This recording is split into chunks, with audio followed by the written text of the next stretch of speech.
here at Spillane Field in Wareham for another edition of Cape Cod League Baseball here on the Gatemen Baseball Network.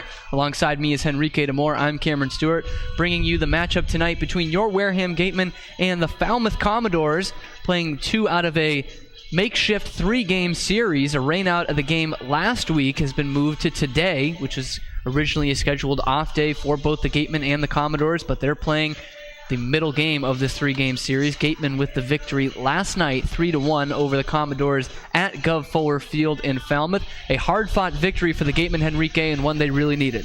Absolutely. No, they definitely needed that win, and so because of that, they threw out their two best guys, their two all-star pitchers. It was Ryan Garcia and Easton Lucas. Easton Lucas trying to bounce back from a tough outing at Brewster, really the first poor outing he had. He got rocked against Brewster, but he has been an all-star for a reason. All-star caliber pitching before Brewster and all-star caliber relief afterwards. He went 3 strong innings, struck out 4, gave up just the 1 hit. No walks either for the redshirt sophomore from Pepperdine, backing up a very solid outing from Ryan Garcia. 5 strikeouts in 6 innings, giving up just 1 walk and 5 hits. 1 unearned run, which I think speaks just how good he was. And the Gatemen got out of a couple of sticky situations, we'll say, with Falmouth runners on the base paths. And the Gatemen, they got enough timely offense. They did, as we talked about on the pregame show, I think you put it best, just enough.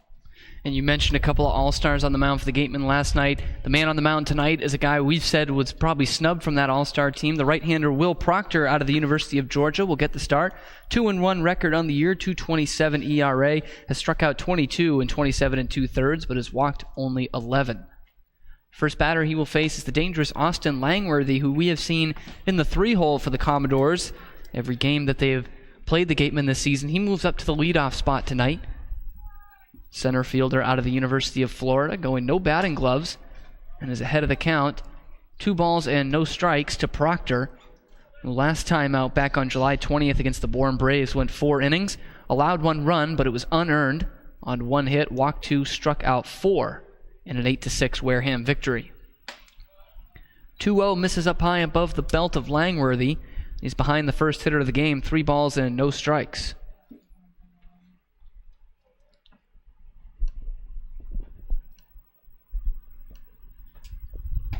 To Langworthy is going to catch the inside corner. Falmouth center fielder took a step down to first base, but he's ushered back into the box with a 3-1 count.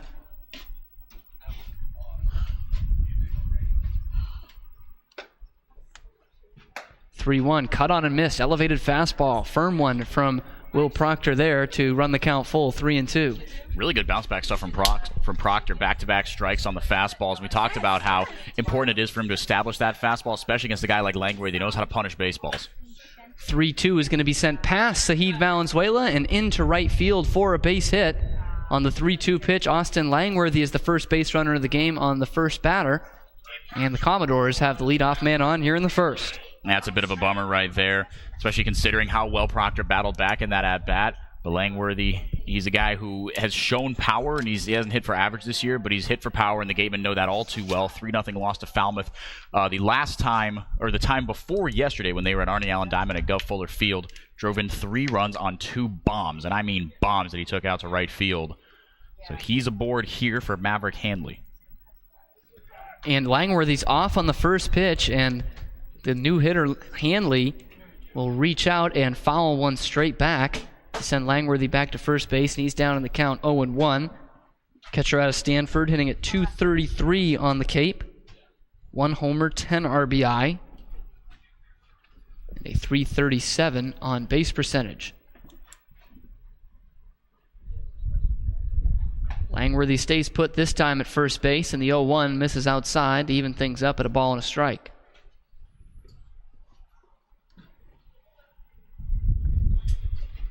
This is the 3rd time this year Proctor has faced the Falmouth Commodores, so some familiarity is going to be there as he falls behind in the count 2-1. In those other 2 outings, a combined 8 2/3 innings pitched, 2 earned runs, and has struck out 7 Commodores in that span. 2-1 is going to be laced straight back, put things at 2-2.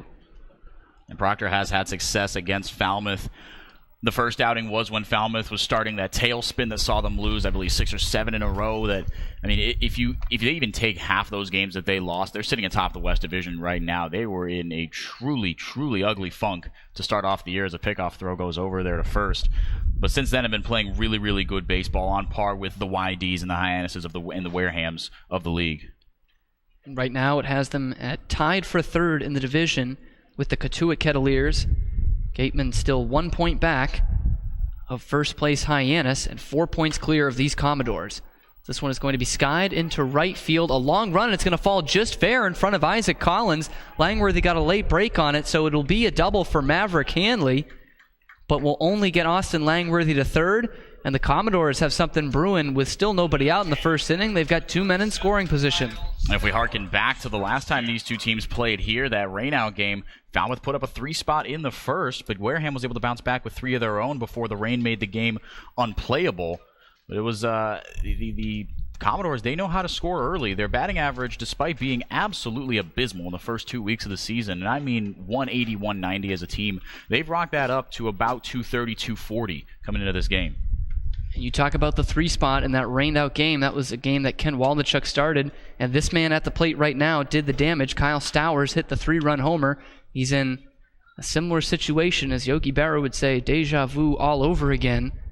For the left-handers, he faces Will Proctor this time and fouls the first pitch off for strike 1. Yeah, it was Maverick Hanley who got aboard with a walk to start it off. Langworthy singled, and Kyle Stowers took Ken Waldachuk deep, but that home run erased from an already very impressive stat line for Stowers, because that one wasn't just it's been replayed, not just restarted. He's down in the count now 0-2, but Stowers, that stat line you talk about is making a push for Cape League MVP. 358, still 5 homers and 18 RBI, and he's batting 1,000 against Will Proctor.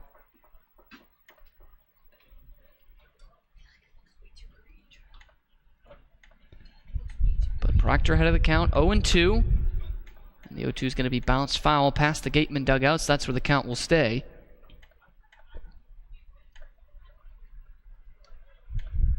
Stowers coming off the heels of his 3rd Cape League Player of the Week award as an offensive player. They give one to a pitcher, one to an offensive player every week. Stowers has won 3 of the last 4. And I mean, Cape League MVP, I mean, even though he doesn't lead, he's not number 1 in any category, he's got top 2, top 3 in almost every offensive category. Looks to do some damage for the Commodores here in the first inning. Takes the 0-2 up high. 4-1. And it's been the fastball that's been Proctor's bread and butter all season, and that's what he's been going to in the early going with 2 strikes. But he's gone to 2 strikes on the first 2 hitters. They've both reached a single from Langworthy, a double from Hanley, and now the 1-2 is going to be sliced off foul by Stowers to keep the count there.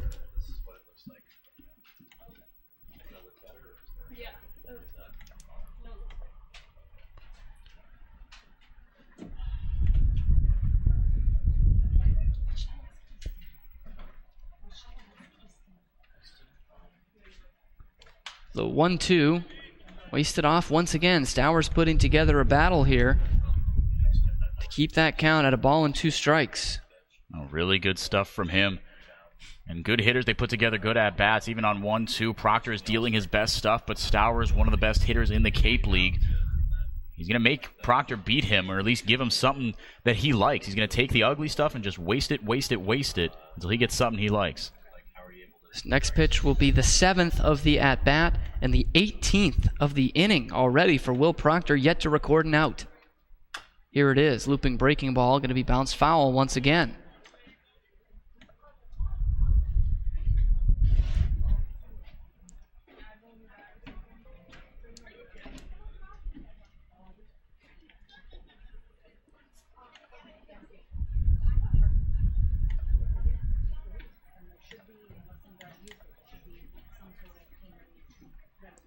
The 1-2 again. Breaking ball just missing off the outside corner to even things at 2-2. Man, oh man, that is a very tough break, but a really good take by Stowers. Proctor's still in really good shape here, 2-2. There's only so many breaking balls on the corners he can throw, though. He's got to come up big here. Falmouth on the verge of doing something big. 2. Breaking ball going to be looped into right field, playable for Isaac Collins, but should be enough to get the run home. The throw comes through, and sliding in safely is Austin Langworthy. And a productive out for Kyle Stowers, give him his 19th RBI of the year, and it's 1-0 Commodores. And that RBI category is like the only offensive category that he isn't in the top 10 in, but producing here today in the designated hitter spot. We've usually seen him play left field. It's the first time he's in that DH spot. And Will Brennan, usually the DH, he's batting in the 8th spot, still low in that lineup, but he's taken over left field. So a little bit of lineup shuffling here for Falmouth, but some on the Wareham side of things as well. We'll talk more about that in the bottom of the first here. But a big out recorded from Stowers. Now just one man on the base paths with one away. Now it comes down to the Murray State racer, Davis Sims, as he takes this one up high for ball 1. So yeah, no advance from Maverick Hanley going from second to third. He stays in scoring position at second. Coming around to score Austin Langworthy to give us that 1-0 scoreline.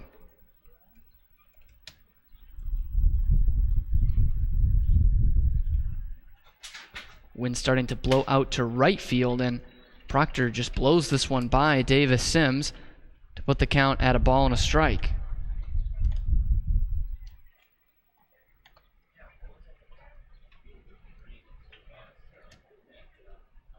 Sims, before this Cape League season, was named a hitter to watch by South Coast Today, covering the Cape League. Ohio Valley Conference Rookie of the Year in his freshman year, 2017, for Murray State. Fouls this one back to put the count at 1-2. He's at a respectable 266 this year with a lot of power. 5 homers, 20 RBI. Is that a very quiet, good year like we talked about yesterday and like you're alluding to, Cam? It's been a really good, consistent bat in the middle of this Falmouth order. Guy often overshadowed by guys like Stowers and Langworthy, but he has been real consistent. It's Hanley that runs down to third, and the throw by Millis will sail into left field, and Hanley is going to score easily. A defensive miscue by the Gatemen in the first inning gives the Commodores their second run. It's 2-0. Yeah, that can't happen. Not against Falmouth. I mean, runs are going to be hard to come by. We know that. So giving up these freebies, that's going to hurt. Gatemen have been burned by free passes before, but that one just can't happen. This is Drew Millis' first game catching in a while. We saw him in the DH spot against YD. Got the day off yesterday, and he knew that runner was coming. But now base is empty here. Hopefully the Gatemen can hit a bit of a reset button. Try to keep this at 2-0.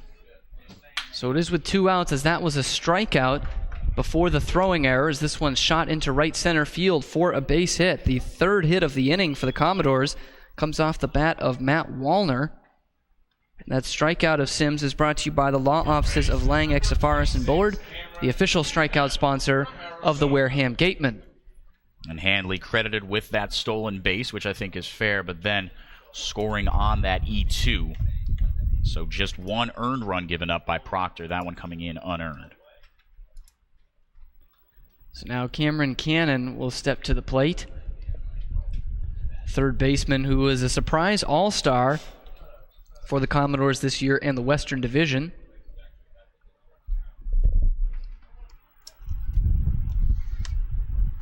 Cannon hitting at 260 on the year, but does it in the RBI category. Only 1 homer, but 21 runs driven in. Big cut and a miss. Taking something off that one was Will Proctor to put the count at 0-1. So defensively for the Gatemen, Drew Millis behind the plate. Luke Roscom is over at first. Zahid Valenzuela at second. Kreidler at short. And Shenton at third. As Cannon waits on this one and pops it up. The left fielder's Jacob Goldfarb coming in, but way out into that outfield position is Ryan Kreidler to make the catch to end the inning. But 2 runs come in for the Commodores, and they lead 2-0 after 1 here at Spillane.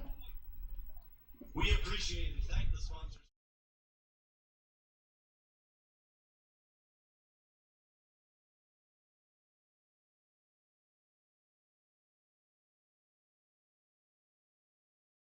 Northeast Maritime Institute's College of Maritime Science is a proud sponsor of the Wareham Gatemen. If you're looking for a career at sea, look to NMI's program of education, adventure, and employment on northeastmaritime.com, America's premier 2-year maritime college.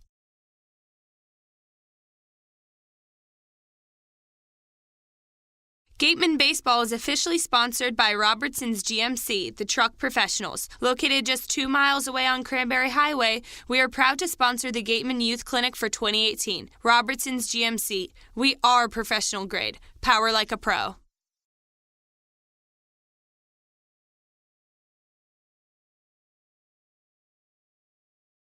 Legacy Insurance Agency at 213 Main Street here in Wareham can offer you coverage for all your insurance needs. We have the bundle discounts, the accident forgiveness, the vanishing deductible, no loss, etc. But unlike those other gimmick companies, we can quote you with multiple carriers. So forget the lizard and the price tool and come talk professional. We'll help you find what's right for you.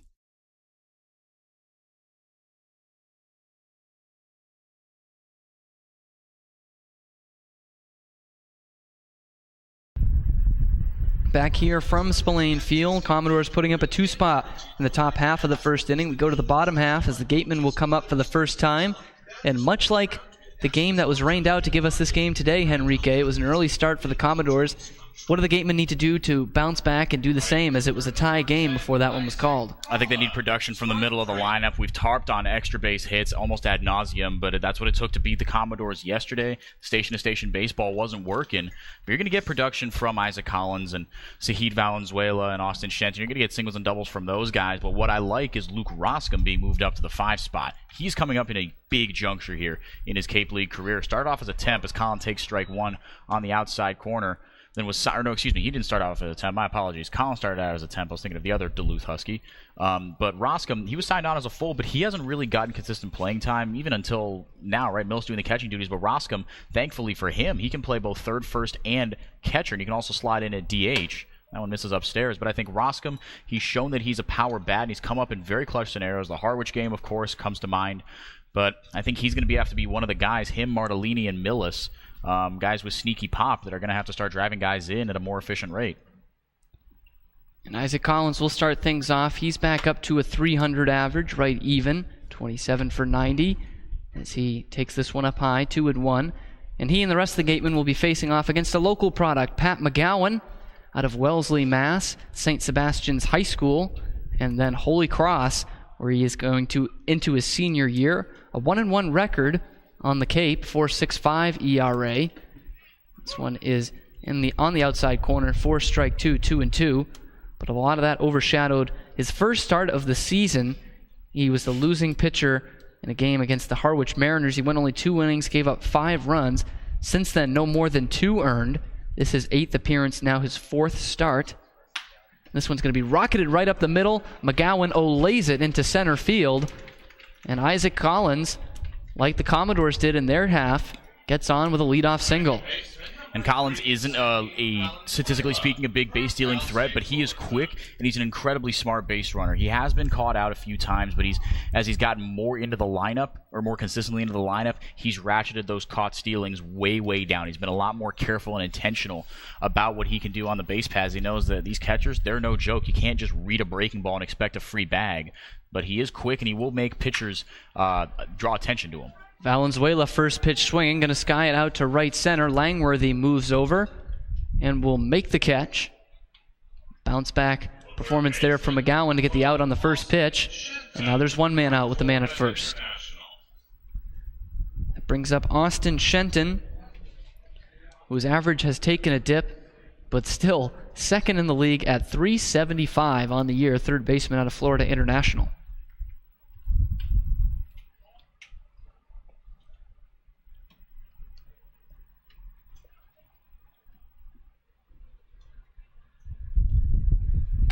First pitch from McGowan misses outside for ball 1.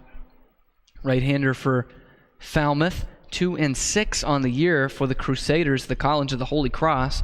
A 3.22 ERA, though, had a couple of complete games. And only allowed 26 earned runs in his 72 2/3 innings this year out in Worcester. This one's going to bounce up to the plate. He's behind the count to Austin Shenton, 2-0.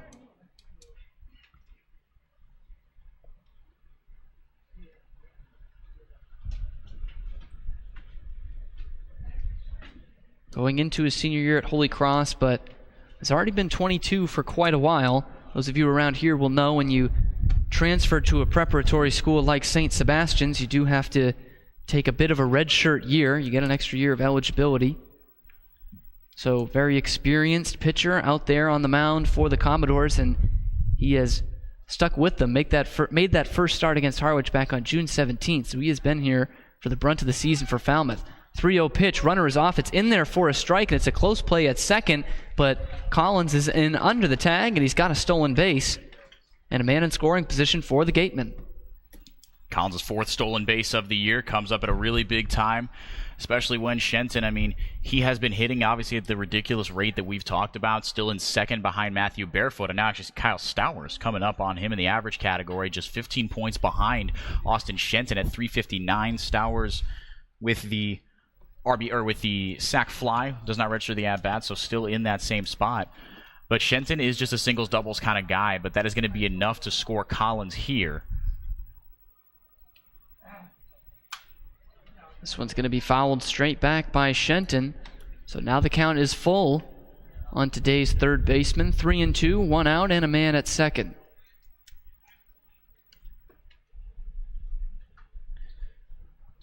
He talked about his numbers at Holy Cross. Mr. Pat McGowan went from a bullpen guy to an everyday starter this past year in 2018.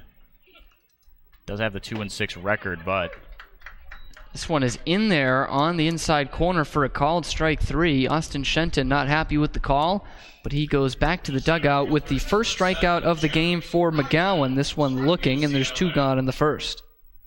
Yeah, but, I mean, like I was saying, that was a borderline pitch just to stay on that, but a really good pitch. Not sure that's the one you want to take on 3-2, especially Shenton. He can hit balls to all parts of the park, but that low inside fastball, not what he was looking for there. He's going to try again next time. Here comes Jeremy Idens.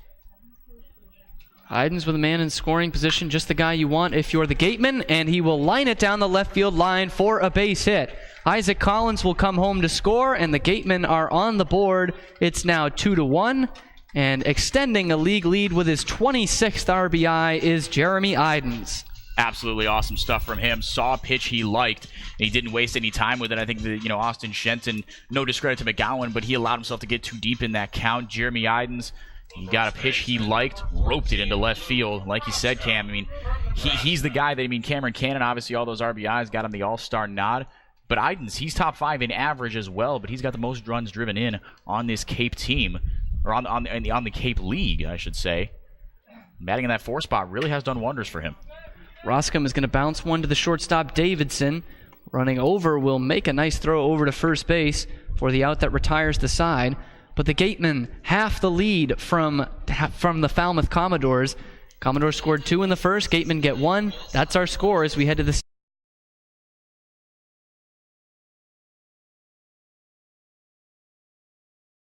Shop from home year-round on Gatemen.org. You can customize your Gatemen gear from any device, anywhere. We offer a large selection of apparel and unique gifts 24/7, 365. Hard to find sizes, colors, and styles. Youth Clinic registration is also available. Visit us today and remember us for holiday gifts at Gatemen.org. Cape Cod Healthcare is the leading provider of healthcare services for residents and visitors of Cape Cod, with 2 acute care hospitals and more than 450 physicians. For more information, please visit capecodhealth.org. Cape Cod Healthcare, expert physicians, quality hospitals, superior care. Mezzaluna is a family-run Italian restaurant celebrating 80 years in business. Located on Main Street in Buzzards Bay, Mezzaluna specializes in Italian cuisine, a lunch menu that's the best deal in town, and serves Cape Cod's famous prime rib every Wednesday and Saturday. Come enjoy the feast at Mezzaluna, the Italian family restaurant.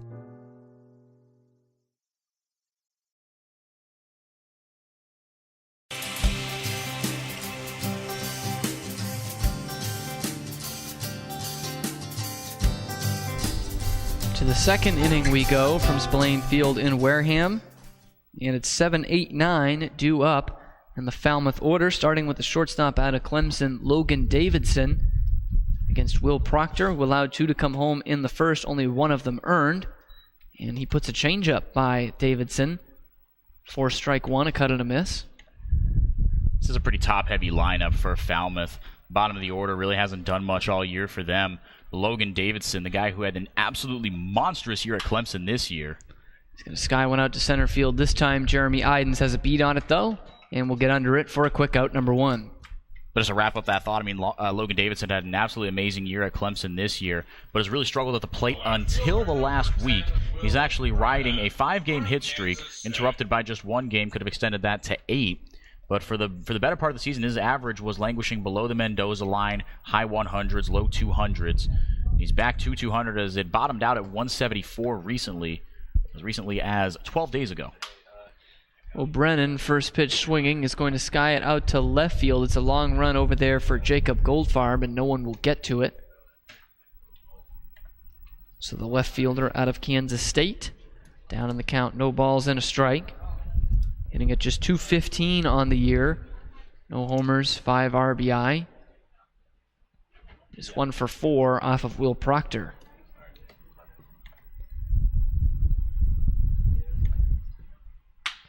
0-1 is going to be roped into right field and drop in front of Collins for a base hit.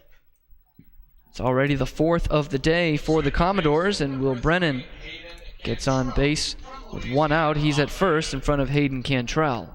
They just keep on raking. This might not be the low-scoring affair that we're used to seeing between these two teams. Falmouth has come out swinging. Now, the double play ball is an option. Hayden Cantrell has struggled at the plate this year, but riding a 5-game hit streak. Coming into today, his last time he played was a couple days ago in that 9-7 loss to Hyannis. Went 1 for 3 with a run scored in that one. Pickoff throw to no avail as Brennan dives in headlong to get back in there.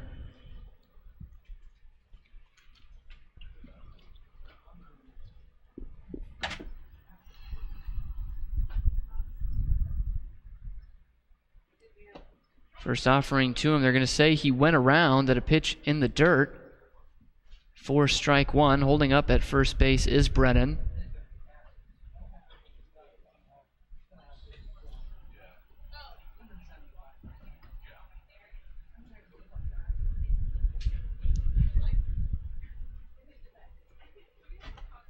Pickoff throw this time a little closer, but still not in time to get Brennan.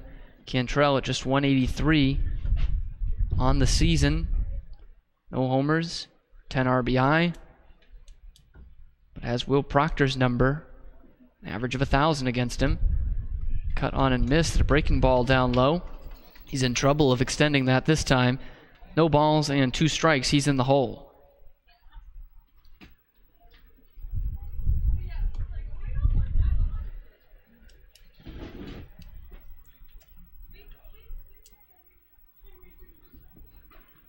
.02. Sounded like it might have busted the bat, but it goes up the middle anyway for a base hit.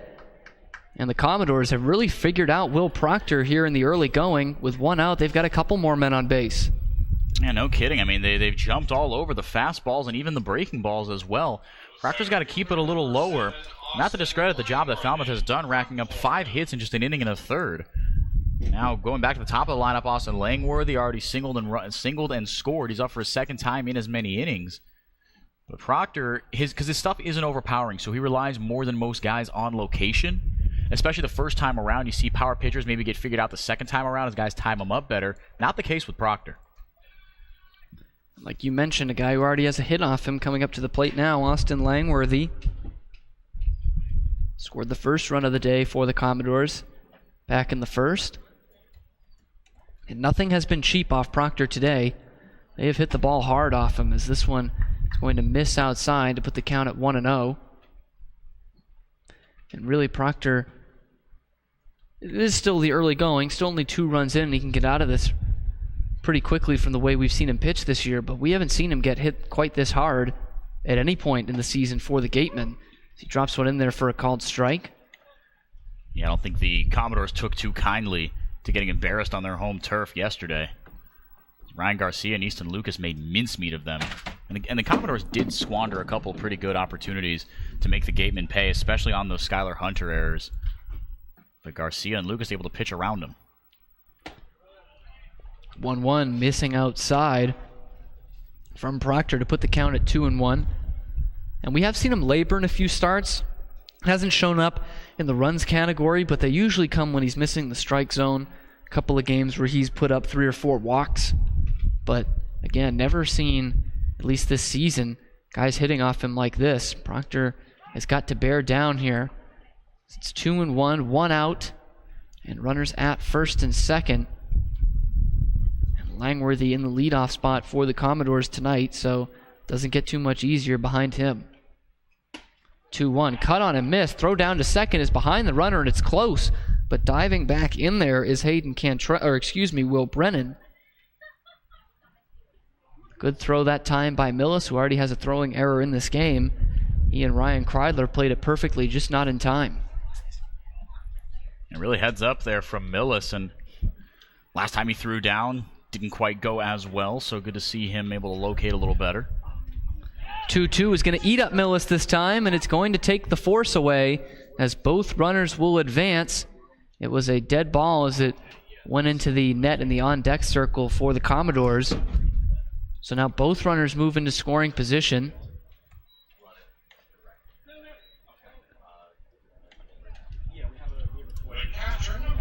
They will say he went around on that, so this is a strikeout for Will Proctor. Wow.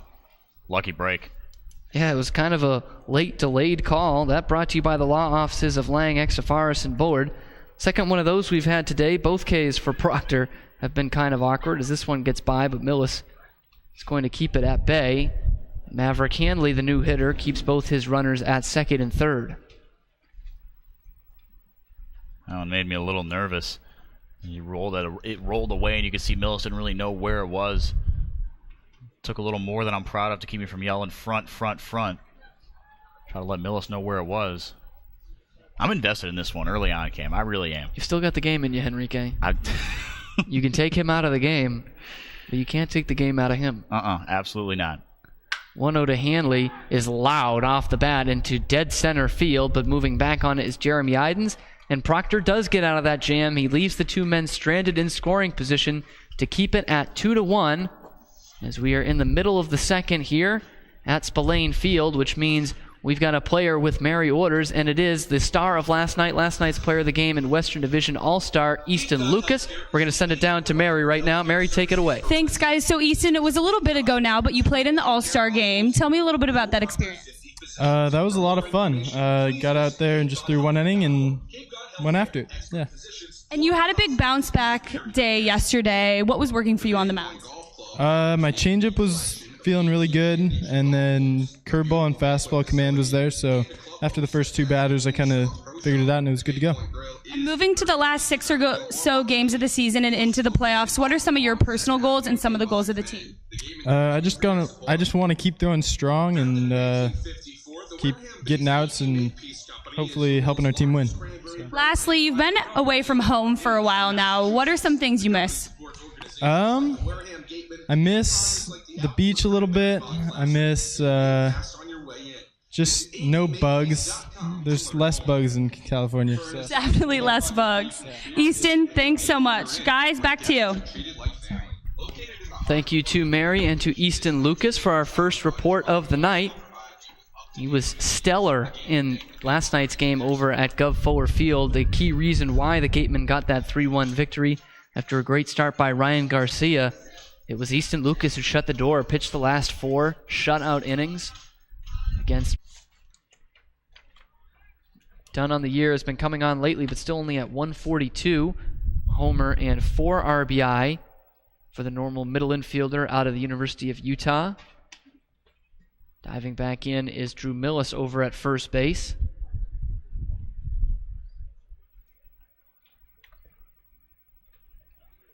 And they'll check on him again. Quickly back in is the catcher for Missouri State.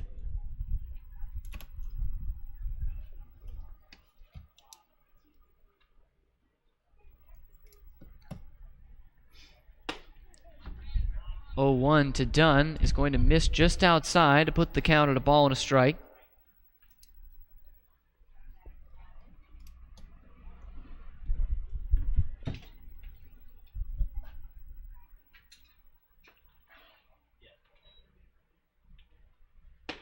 This one cut on and missed by Dunn. Bit of a disappearing one. Looked like a two-seam fastball possibly there from McGowan. Put the count at 1-2, nobody out, and Drew Millis aboard at first base. Yeah, not sure if that was a two-seamer or a cutter, but in practice there honestly isn't much of a difference between those two pitches. Maybe the angle at which they break. But like you said, that was a really nasty pitch there from McGowan. 1-2. And Dunn is going to drop this one into left center field for a base hit. It's rolling towards the gap, and that is going to get Millis over to third and Oliver Dunn into second base.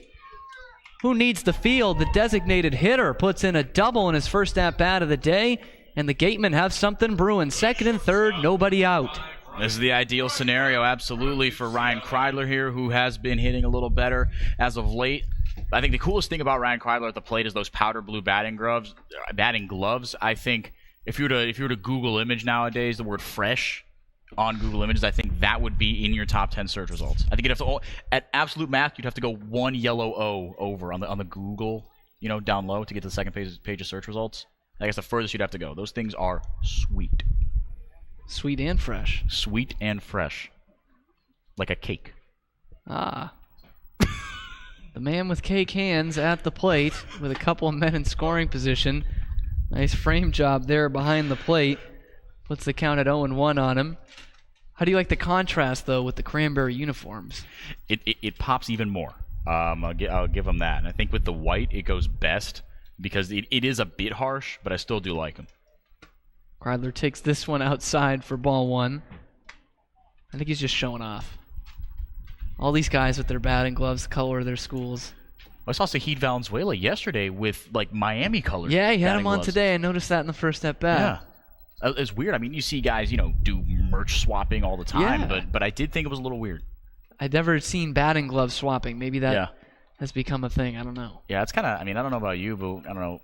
As even just one season's toll worth, there's a lot of words that should have gone in a different order there, but one season's worth of just shenanigans going on with batting gloves, those things get kind of nasty. I don't know how, clean that swap is. I made the mistake when we were at Fenway of shaking Jeremy Iden's hands with his batting gloves on. It was something I wish I could take back. This one is in the hole. It's short. A long throw for Davidson's not going to get Kreidler, so coming home to score is Drew Millis, and advancing to third is Oliver Dunn. The Gatemen have tied things up. It's 2-2. 3 straight base knocks. And one of those, Ryan Kreidler just put the ball hard on the ground, hit it to the right spot. Really good play by Davidson there at short. And Kreidler not with phenomenal speed, but he is quick. He's not playing shortstop. You got to be quick if you're going to play shortstop at the D1 level. Flash that a little bit here. Now runners at the corner. Still nobody out for Jacob Goldfarb, who's been getting on base like an absolute maven as of late, but has put some good swings on the ball in a Wareham uniform, playing about every other day since being released by Katuitt. So he will stand in to try and give the Gatemen their first lead of the day.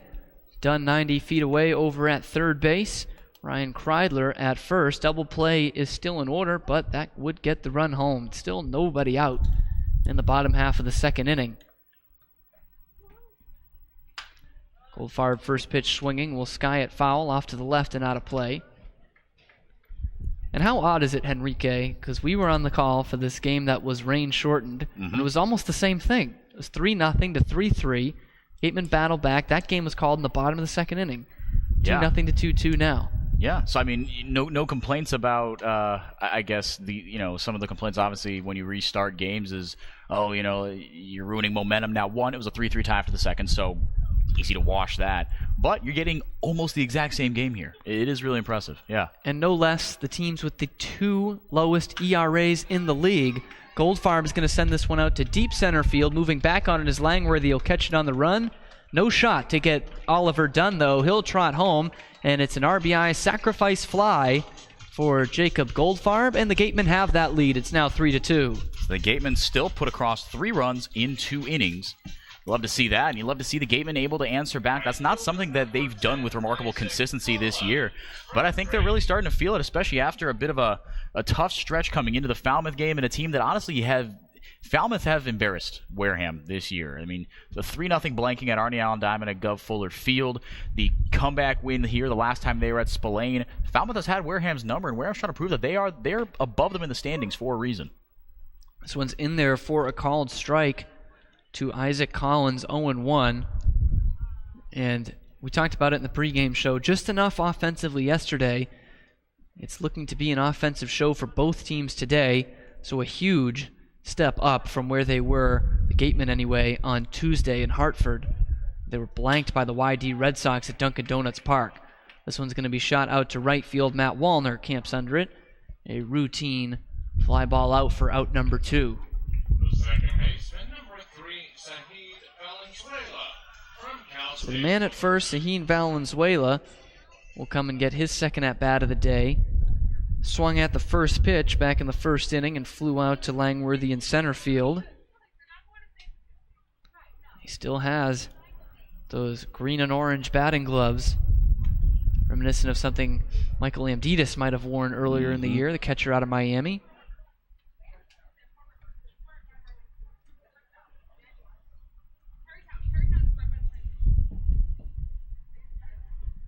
Couple of pickoff throws. Ryan Kreidler scampers back in there.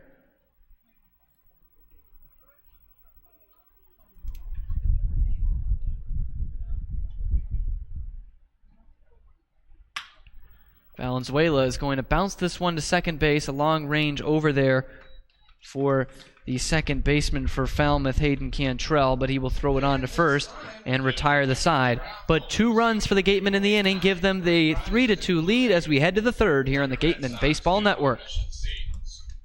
Soft as a Grape has 10 retail locations on Cape Cod. Stop into a Soft as a Grape store for the best Cape Cod products. Stores located in Falmouth, Mashpee, Woods Hole, Hyannis, Chatham, Provincetown, Edgartown, Oak Bluffs, and Vineyard Haven. From beach day to every day, Soft as a Grape has you covered. Whatever your goals may be, Joe Crespi and the Merrill Lynch of Taunton will work with you to develop a customized financial strategy designed to help you pursue what's important to you. Managing your wealth and listening to you is their top priority.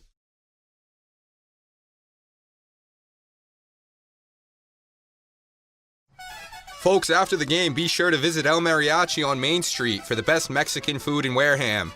The cantina provides a delicious late-night snack accompanied by fun cocktails.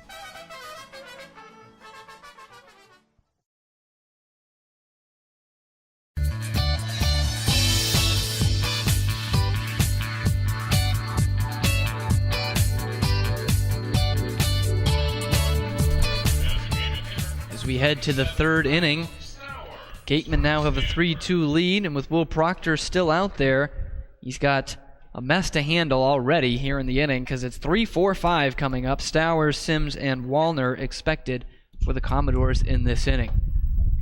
Kyle Stowers takes the first pitch just outside. Not a bad-looking one from Will Proctor. He's behind in the count, 1-0, is the right-hander out of Georgia. Already a productive day for those 3. Base knock, RBI.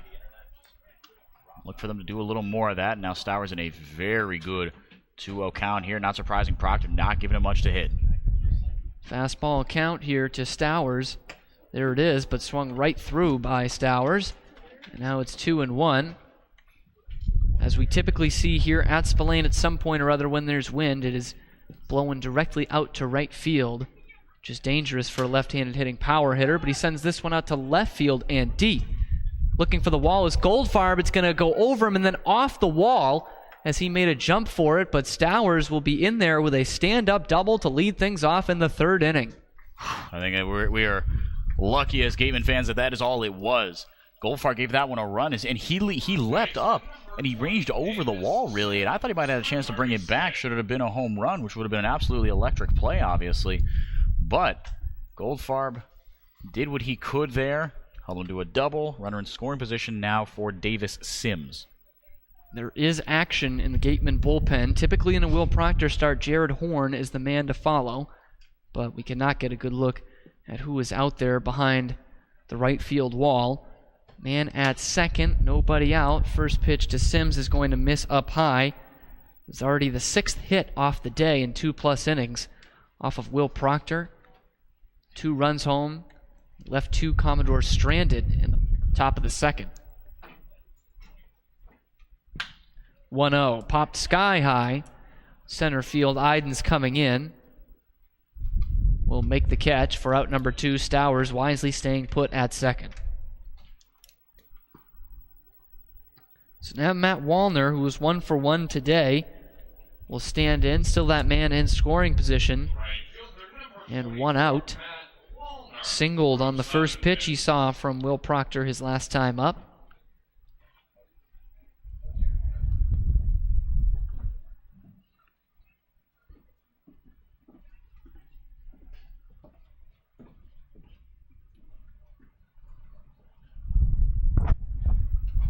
First offering to him this time he'll take, and it's outside for ball one. Wallner is up near the top of the order. The last couple of times we have gone to Gov Fuller Field in Falmouth, but drops down to the 5 spot today at 216 on the year, but with a little pop. 4 homers, only 8 RBI to go with it though, as this one is hooked foul off to the left behind the backstop. 4 strike, 1, 1-1. I'm going to tell you a ridiculous statistic about about Kyle Stowers' season here. Let's hear it. So this is a guy who, in his last 24 games, has registered a hit in 18 of them, which is already impressive. But the more impressive part is going to come up after this pitch. 1-1 is going to be bounced to first base. Luke Roscom with a dive to his right and will throw it on to Will Proctor, who's covering first for out number 2. Runner Stowers, who we're going to hear more about, just moved up to third base. But this is how a guy that has been so good for so long, who on June 27th was batting, if you can believe it, a .194. I mean, he has ratcheted up his batting average like nobody's business. Okay, so like I said, last 24 games, he has hit safely in 18 of them. Of those 18, guess how many of those were multi-hit games? Ooh, please tell me. 16. That's decent, right? That is ridiculous. I mean, to bring your average up that much in that amount of time is impressive enough. Yeah. It's just everything inside of the impressive stats is even more impressive, is what you're telling me. Yes, sir. I mean, in his last 10 games, look at this. 1 for 4, 2 for 5, 2 for 3, 2 for 2, 2 for 4, 1 for 3, 5 of 3, 2 of 5, 2 of 5, 0 for 4, 2 for 4. I mean, that's not bad. That's nasty. Cannon is going to rope this one into left center field and will bring the impressive Kyle Stowers home. It's an RBI single, RBI number 22 on the year for Cam Cannon, and we are back knotted again, 3-3. We knew we were going to get a couple of good ball games when he put the Falmouth Commodores against the Wareham Gatemen. They're fighting for supremacy in the playoff push here in the West, as the streaking Cotuit Kettleers are also, I mean, they're actually tied with the Commodores, and the Cotuit looked to be dead in the water not a week ago until Bourne started spiraling, and you thought, okay, Cotuit will be the 4 seed, but Cotuit tied with Falmouth for the 3 and just 2 games behind Wareham. First pitch to Logan Davidson is going to be bounced foul down the first base line.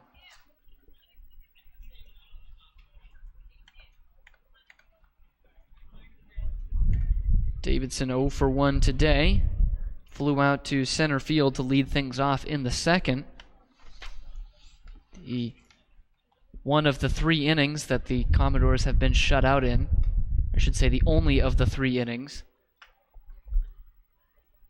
He's down in the count 0-1, 2 outs, and the man at first is Cameron Cannon, the third baseman out of Arizona.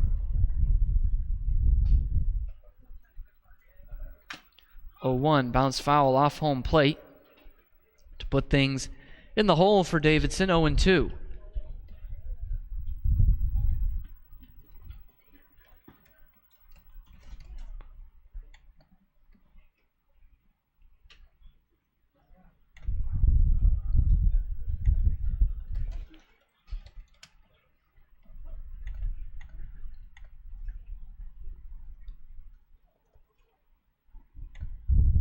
Davidson at just 202 on the year.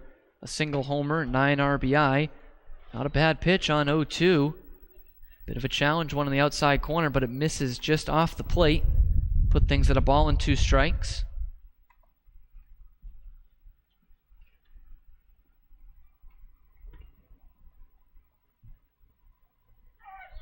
Runner goes on 1-2. The throw down is going to be just behind Cannon, who's in there safely. Of course, that pitch would miss to put things at 2-2. The inning continues, and the Commodores have another man in scoring position. And Cam Cannon got over there in a hurry, got a really good jump on it. Nothing that Drew Mills could do about it. Good throw from him. Just the 2nd stolen base of the year for Cannon. Not too many on this team in general. The leader, Will Brennan, has 8 on the year.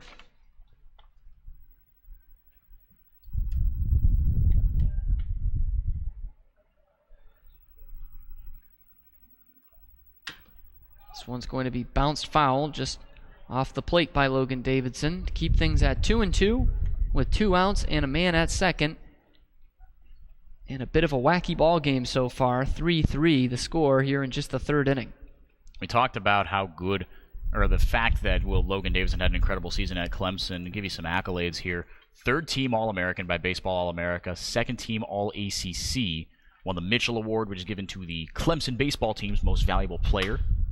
This one's going to be bounced to second. He's already going to be 0 for 2 today, as Sahid Valenzuela will throw on to first and make the out that retires the side. But another run brought home in the inning for the Falmouth Commodores. They knot things back up 3-3 as we head to the bottom of the third. And when we come back, we'll have our first look around the Cape League.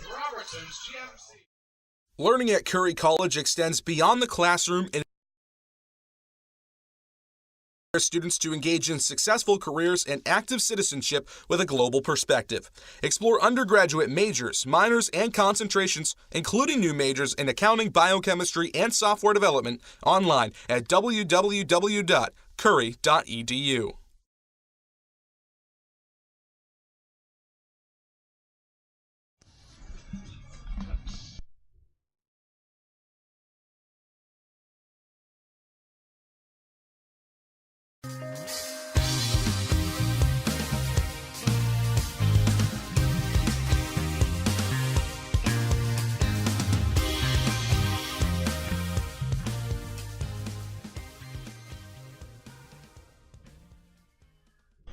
Hello, Gatemen fans. I'm producer Trevor Russo here with your Cape League update. Only 2 games other than this one were scheduled for today, Orleans at Hyannis and Bourne at Cotuit. The Orleans-Hyannis contest won't be going today as last night's rainstorm has messed up the field at McKeon Park and it is postponed to be on Monday, the 30th of July. The Bourne-Cotuit game is currently in the bottom of the 8th. It's a 7-3 score. Jared Triolo has an RBI triple and RBI walk and scored on a pass ball for Bourne. And Justin Lasko went 6 strong with 2 earned runs now allowed. That's going to be your Cape League update for today. Now back to your broadcasters, Cam and Henrique. Thank you so much to our producer, Trevor Russo, for stepping in today. And a great job from him with the first Cape League update of the day. As we head to the bottom of the third inning, Austin Shenton will lead things off.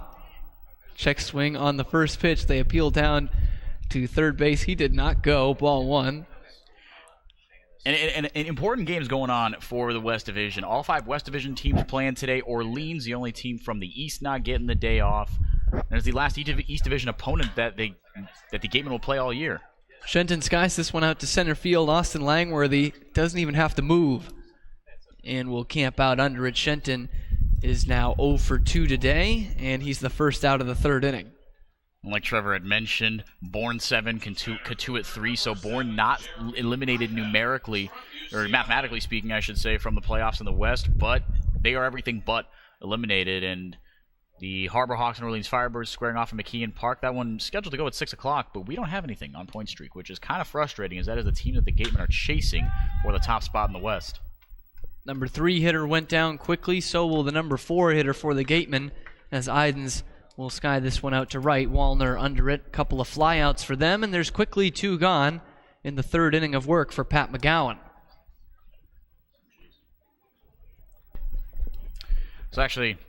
So I could not hear the Cape League update, so I guess Trevor did tell you why that game isn't going. McKeon Park is unplayable right now, so they've been postponed probably to that Monday, I guess, is when we have that off day, right on the 30th. Yep. So that was the next scheduled off day, I imagine, for Hyannis. Actually, I'm going to confirm that right now, but have to wait a little longer so the Gatemen, with a win, could leapfrog Hyannis for first place. So this game becomes all the more important as Luke Roscom stands in, behind in the count, no balls and a strike. Takes this one down low for ball 1. He's 0 for 1 today, ended the first inning with the ground out to Logan Davidson over at short. This one's going to be punched foul off to the left, out of play. Put the count at 1-2 with 2 outs. I just got to stick with the theme of looking across the Cape League as on a broader scope as the playoffs approach. No one has been eliminated, but 2 teams have clinched. That's YD and Chatham. This one is going to be skied out towards left center field. It's a long run for Will Brennan, but he'll get over there. 3 up, 3 down, 3 flyouts for Pat McGowan in the inning. We head to the 4th. Locked at 3 here on the Gatemen Baseball Network. Get Gatemen gear. Check out the latest styles and colors of your favorite Gatemen apparel. Also in stock, a large selection of Cape League items, including tickets to the All-Star Game. Test your pitching speed and pick up a souvenir ball, all at our merchandise booth. Since 1950, Morse Insurance has consistently offered the best insurance at competitive rates to generations of clients in southern Massachusetts. If you're frustrated with paying for what essentially feels like just a piece of paper, it's time for you to check out the one-of-a-kind client experience that only Morse Insurance can deliver. The 2018 Cape League All-Star Game will be played at White House Field in Harwich, Sunday, July 22nd. Game time is 6 p.m., gates open at 2. One highlight will be the Cumberland Farms home run hitting contest. There will also be an autograph session and a large merchandise village with items from many of the teams. Support the Gatemen in part by purchasing your ticket right now at the merchandise booth. Tickets are just $5.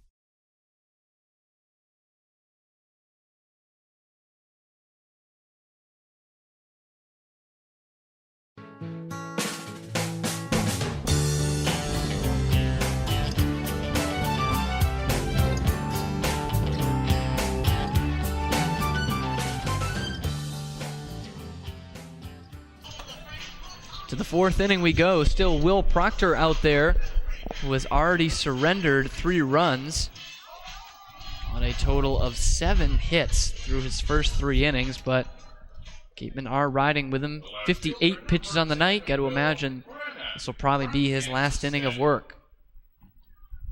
Yeah, Proctor not a guy who's gone more than 5 this summer, but especially like you said, Cam, given the pitch count, I think this will be his last inning. Would match the season high at 5 for him. He's got the bottom of the order here, 8, 9, and 1. Starting with the Kansas State Wildcat, Will Brennan. He's ahead of the count, 1-0. Reaches out to get this one, but will hook it foul down the left field line.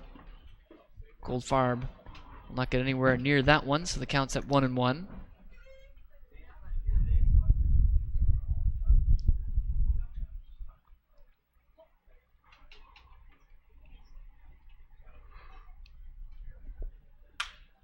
One is going to be bounced to third. It eats up Shenton and gets by him. A hard roller from Brennan. We'll see how that one is scored, but that will get into left field, and Will Brennan will lead things off in the fourth and gets to first base. There's a breaking ball in the outside corner. Will Brennan took it where it was pitched. He hit it sharply, but it caught a bit of a funky hop on the lip to Shenton. Would have been a moderately difficult play for him. But now we're getting the official scoring, and it will be ruled an error on the Gatemen third baseman. So that's how Brennan reaches, and squaring around to bunt is Hayden Cantrell, but he takes this one on the outside corner. Didn't really like the call, but it's a called strike 1 to the Ragin' Cajun from Louisiana Lafayette.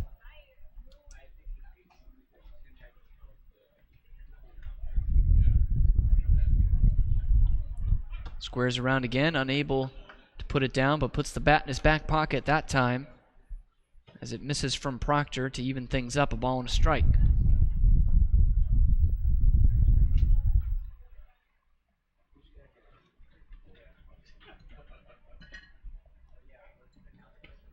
Throw over, getting back in there is Brennan, who has already reached base twice. Singled off of Proctor his first time up in the second inning. Well, he has had his struggles this year, has hit pretty well off of Proctor. So is this guy, Hayden Cantrell, still batting 1,000, and that's going to keep moving as he sends this one into center field for a base hit. The bottom of the order for Falmouth has come to play tonight. Their 8 and 9 hitters have come up 4 times. They have reached base 4 times, 3 of them with singles. And now there are men at first and second with nobody out. That's dangerous because you figure it's just a matter of time before the middle of the order gets going in earnest. I mean, Kyle Stowers already with a single, a run, an RBI. Davis Sims is 0 for 2, but Matt Wallner also with a 1 for 2 scoreline on the day. Langworthy and Hanley at base knocks as well. As they ratchet up the hit total to 8 on the day for Falmouth. First pitch, the leadoff hitter Langworthy. He squared around to bunt, but it misses up high. And Millis, with some fake throws, is able to get both men back at first and second. He's only hitting at 194. The power numbers are there. 6 homers, 15 RBI. And has a base hit today. But squaring around to bunt The first time with men at first and second and nobody out.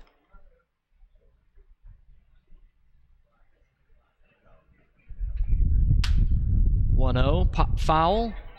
Left field side, Ryan Kreidler, the shortstop, is calling off Austin Shenton. Just a hair into foul territory.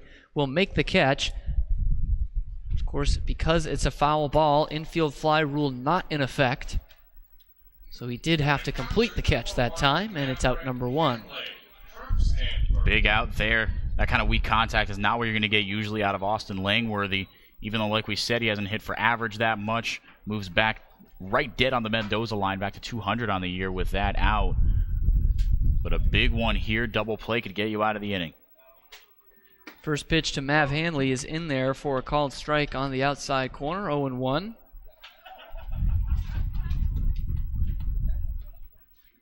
Catcher out of Stanford, another one of those guys at the top of the order who's 1 for 2 today. Roped a double down the right field line. His first time up in the first inning. Peel down to first base. I'm going to say he held up. Looked like the case from here. Anyway, and it's 1-1.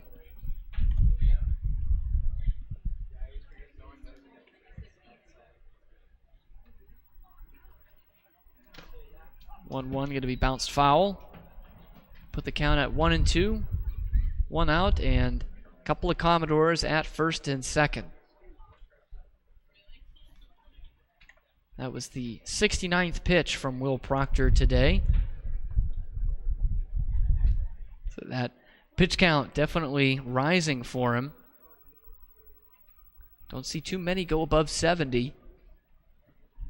Especially a guy who has already worked 30 innings this year. 1-2. Breaking ball missing down low. Put things at 2-2. And if you're not on an innings limit, be ready to pitch the whole summer. Proctor, like I said, he's gone 4 or 5 in his last 4 appearances. But this one, due to the pitch count, probably his last.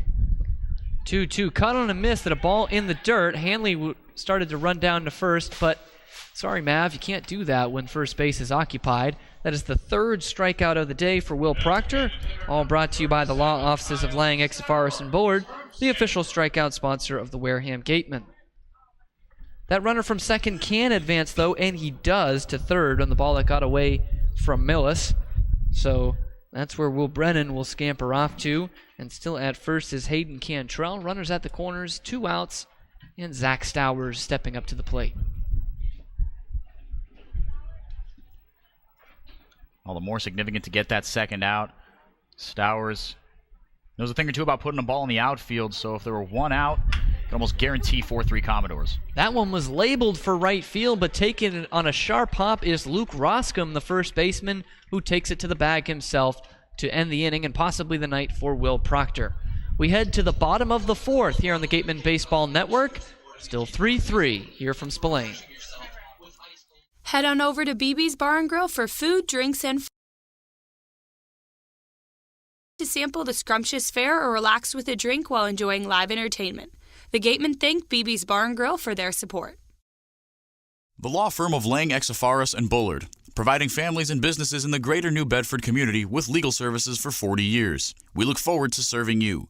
For an appointment, call 508-992-1270. We invite you to learn more about the law firm of Lang, Exifaris, and Bullard by visiting our website, lxblaw.com. Stop by the Ansel S. Gurney House, where you will find a unique shopping and dining experience. Whether shopping for a special occasion or just to treat yourself, you'll find what you're looking for in one of the 11 themed rooms. There's also a cafe serving fresh homemade lunches overlooking the extensive gardens. The Ansel S. Gurney House is located at 403 County Road in Marion.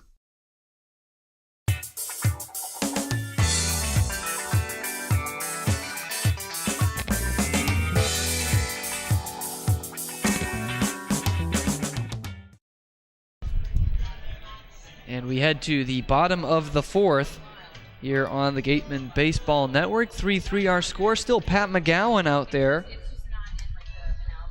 And he will start things off with Drew Millis in this inning. And 6, 7, 8, this part of the order is coming up to face McGowan 3 for 3 on the day. Pair of runs scored and an RBI for them. Drew Millis with a single, Oliver Dunn with a double, Ryan Kreidler with a single as well, and even Jacob Goldfarb out of the 9-hole with a sacrifice fly.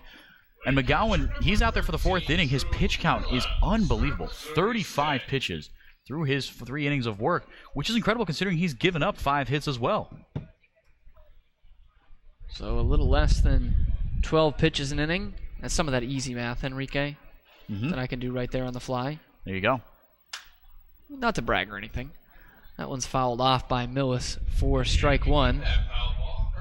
And so to show you how quick that 3rd inning was, 35 pitches coming out of the 3rd, 28 coming out of the 2nd. How many did he throw to 3 batters? I wasn't paying attention. 35 at the end of the 3rd, 28 at the end of the 2nd.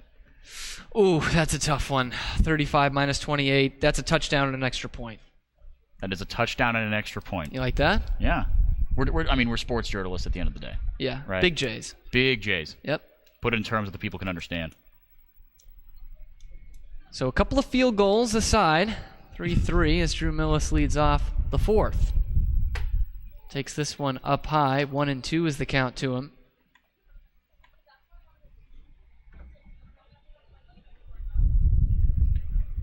Millis, a guy that average only at 223, but it has been climbing the past week or two.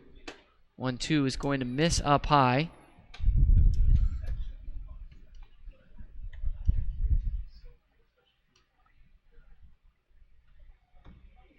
And for Millis this year, only 143 as a leadoff man. That average goes up with men on base, but as Enrique mentioned, already 1 for 1 today. That single in the 2nd did lead off the frame.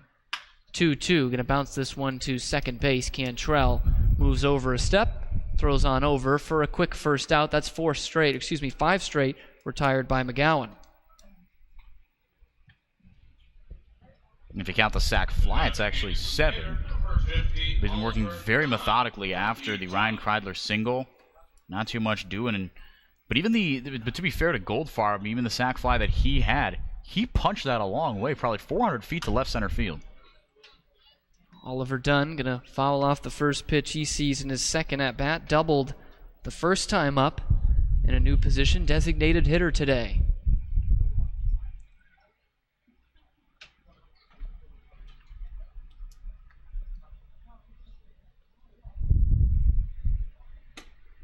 This one up by the letters on the Cranberry uniform.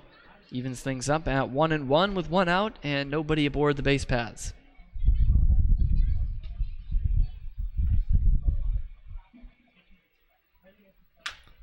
1-1 is going to be bounced foul. Nice one-handed play there by Matt Miller, Gatemen first base coach. But now Dunn is behind in the count, a ball and 2 strikes.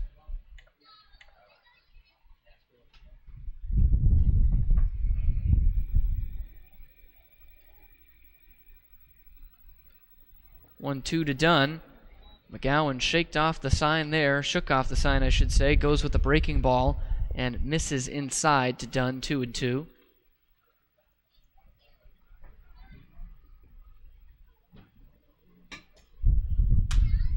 This one's going to be fisted and popped up behind shortstop Logan Davidson on the lip of the outfield grass. Will make the catch, and it's 2 up, 2 down. Make that 8 in a row for Pat McGowan.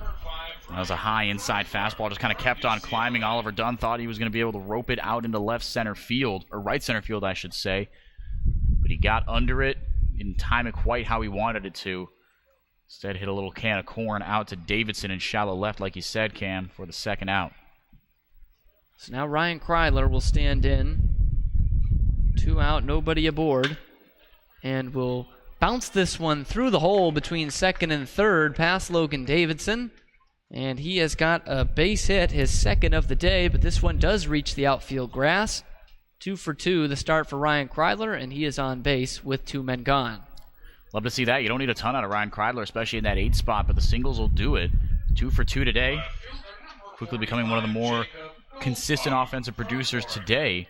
Let's see if Jacob Goldfarb can get him home, put a charge into one his last time up, like I said earlier.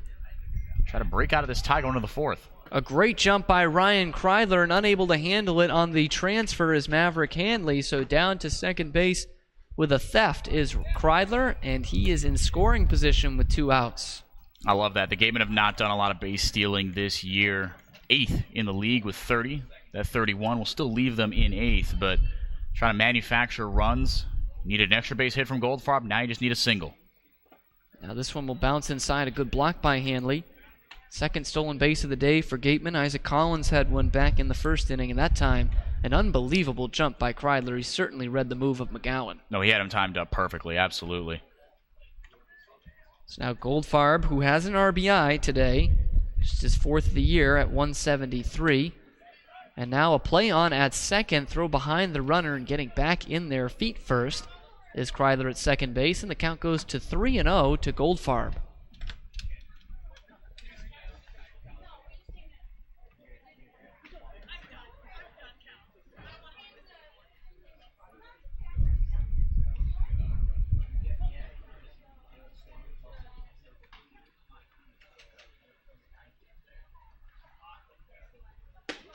Taking all the way is Goldfarb, and it's in there for a called strike.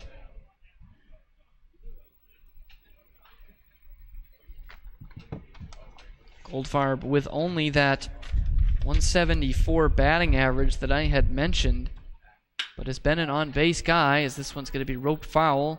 Working back is McGowan to put the count at 3-2.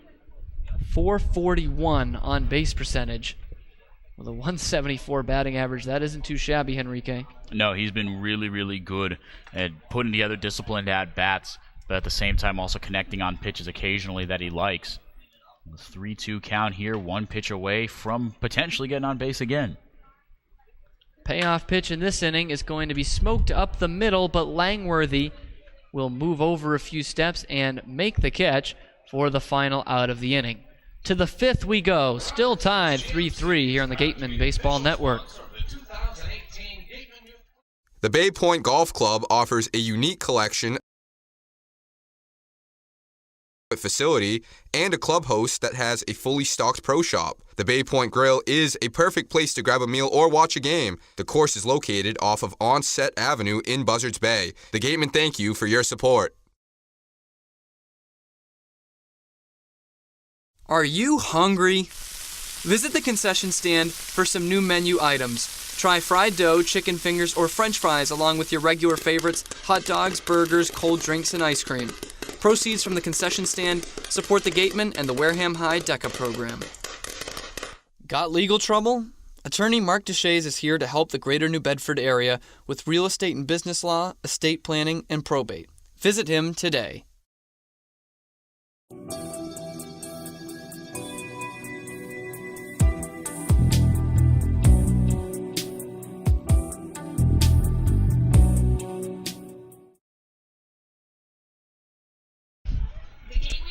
To the 5th inning we go. We do have a pitching change here from Spillane Field, and that, of course, is always brought to you by the Bay Point Club, Onset's 18-hole championship golf course. With a driving range open 7 days a week and senior discounts offered every day, and always welcome to the public, so go get to the point. It is that normal rotation that we usually see when Will Proctor starts. It's the right-hander out of Cal, Jared Horn, who will come in to relieve him. Able to close up the line now on Proctor before you dive into Jared Horn's stuff. Proctor, 4 innings of work, 2 earned runs, 3 total, 8 hits, no walks, 3 strikeouts for the sophomore from Georgia. First time all year he has given up more than 1 earned run in a start, more than 1 run, period. He's been good, and now Horn's going to have to come in and shut down a Falmouth lineup who has given the Gatemen a bit of a headache. A lot of runners left on base for Falmouth, though. 6 through 4 innings. They'll face Sims, Wallner, and Cannon here. Horn, 1-1 on the year, 4.95 ERA. This is 8th appearance, all out of the bullpen. Has struck out 29 in his 20 innings pitched and has walked 13. And Enrique, I think our prayers have been answered from pregame. Mm-hmm. Song came on, and you and I both thought it was going to be Hard Day's Night by the Beatles. It was not. That comes on. The same opening chord? Yeah. Nothing doing. And now we get it. So it's been an easy day's night for us. It's gone along quite smoothly. So far, so good. The stun starts to set here. And a lot of offense going on. Already 6 runs brought home in the first 4 innings. 3-3 the score as this one misses Up and away to Davis Sims. Second one drops in there for a called strike, 1-1. Sims 0 for 2 on the day. Strikeout and a fly out to center field. 1-1. He will rope it foul down the right field line, well out of play. Horn's last time out was that 8-6 victory against the Bourne Braves, where he went 2 2/3, gave up 5 runs, but none of them earned, and struck out 5, walked just 1 in those 2 2/3. 1 and 2 was going to miss up near the helmet of Davis Sims. Put things at 2 balls and 2 strikes. Yeah, definitely a weird day for everyone involved. Will Proctor gave up 1 run. It was unearned. 9 strikeouts total for Gatemen pitching, 0 earned runs. But they almost lost that game. Sims is going to rocket this one out to left center field, but coming in on it is Jeremy Idens, and he will make the catch for the first out of the inning.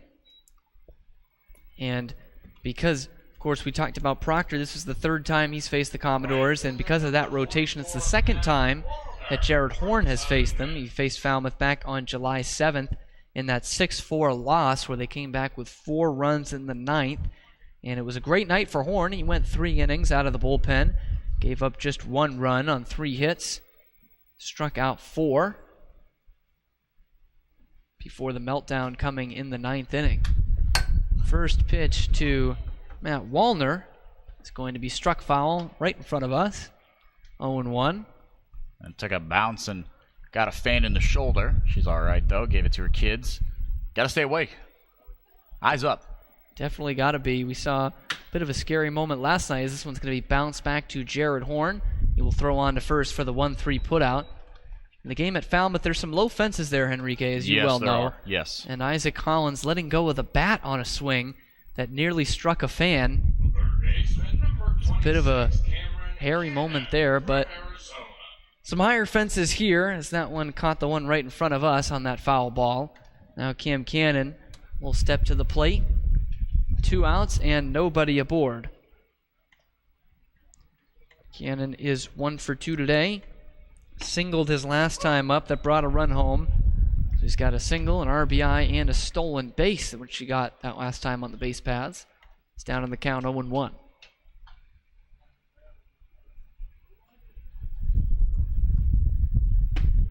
Cut on and missed to put things at 0-2 on the third baseman.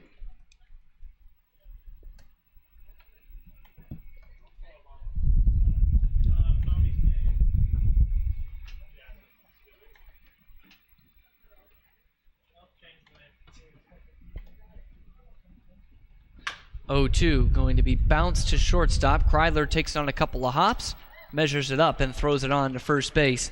It's a 1-2-3 first inning for Jared Horn. We're halfway through this one as we head to the bottom of the 5th here from Spillane. 3-3 here on the Gatemen Baseball Network. Founded in 1854, the Wareham-based AD Makepeace Company is the world's largest cranberry grower and private property owner in eastern Massachusetts. The company supports organizations like the Wareham Gatemen and projects like the outdoor cranberry bog classroom that you may have passed on your way in. Visit admakepeace.com to learn more. Located in Wareham Crossing, Coastal Orthodontics, longtime sponsor of the Wareham Gatemen, knows the importance of a healthy smile. Dr. Kevin Oliveira and his team at Coastal Orthodontics are a patient-focused practice, delivering professional, effective orthodontic treatment based on the individual clinical needs of each patient, resulting in beautiful smiles in a timely manner. With 10 years of experience using Invisalign, Coastal Orthodontics uses the most up-to-date dental equipment. Village Signs of Mattapoisett. They do it all, from logo design, trucks and buildings, to boats. Village Signs has proudly served Southern New England for over 35 years. Visit them at villagesigns.inc.com for all your signage needs.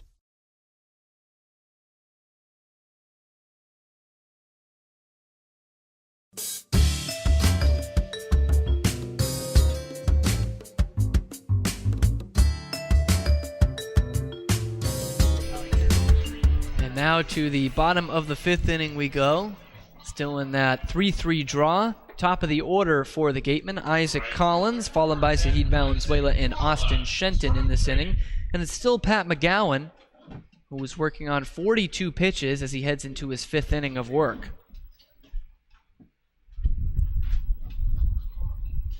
Gatemen have put some damage on him, though.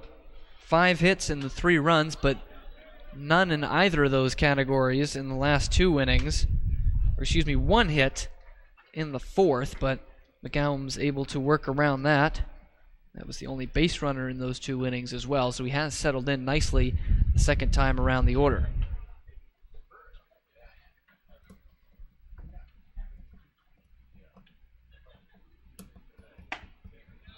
This one in there for a called strike, and Collins is down in the count 0-2. Collins 1 for 2 today, sharply hit single up the middle in the first. Stole second, came around to score on the Jeremy Idens double.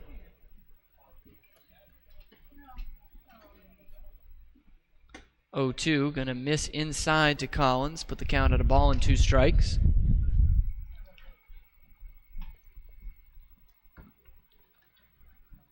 That average at 300 coming into the day.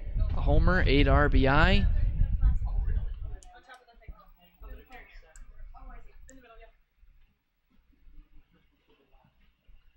(1-2), breaking ball missing down low, and Collins lays off.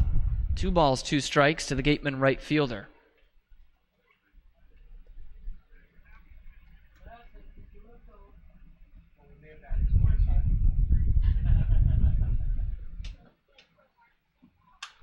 (2-2) going to be popped up, but will get into the seats down the left field side to keep that count right there at 2 balls and 2 strikes.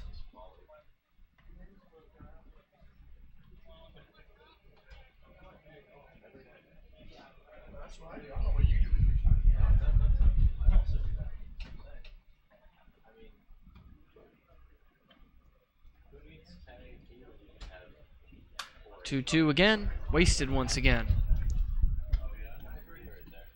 Collins putting together a pretty good at-bat here. Good contact bat at the top of the order. Hit just 260 this year at Creighton, but similar type of stuff, singles, doubles.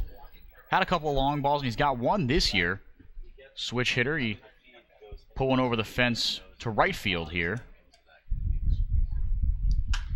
2-2 is going to be popped up. This one will be playable. Logan Davidson will make the catch that retires the frustrated Isaac Collins. And he is out number 1 here in the bottom of the 5th. Yeah, tough one there as Collins couldn't get it going. He got one that he thought he liked. Just got under it, and you saw just the way he was walking over, he was trotting over to first, I should say. Almost broke the bat against the infield dirt, but decided to just set it down instead. Now Valenzuela steps to the plate, second baseman. Takes one in there for a called strike. He's been scuffling as of late, has Valenzuela, 257 in his last 10 games.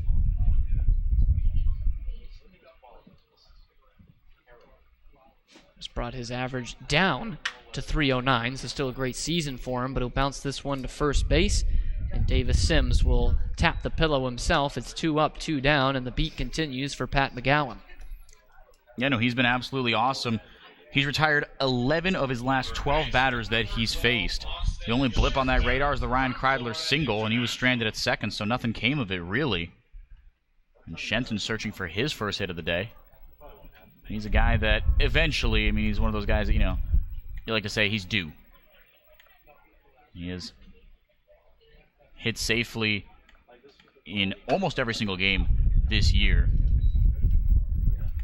Yeah, not very many offers for Austin Shenton this year. That's contributed greatly to that 375 average. Yeah, and he hit 400 just cleanly over that mark in a stretch from June 24th to July 9th, topping out at 435, after a 3-for-5 performance with that home run in that blowout win against Bourne at Doran Park. 0-1 to him now is a breaking ball cut on and missed. He's quickly down 0-2 and already 0 for 2 today. A strikeout in the first, a fly out to center field in the third.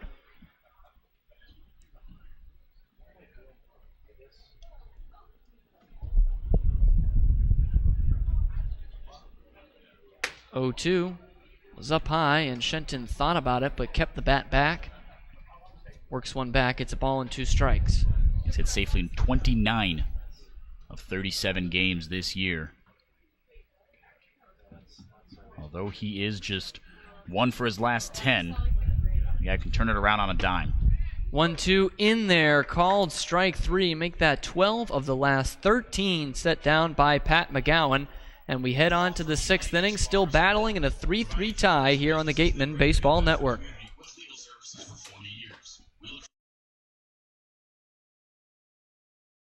The Gatemen wish to thank Patty Wild and the trustees of the John Wild Charitable Trust for their continued support of Gatemen Baseball in Wareham. South Coast Health, operators of Charlton Memorial Hospital, St. Luke's Hospital, and Toby Hospital, delivers an unmatched combination of clinical excellence with a personal touch. They are proud to serve as southeastern Massachusetts and Rhode Island's only not-for-profit health system, as well as the region's largest employer. South Coast Health, the best care plus something more.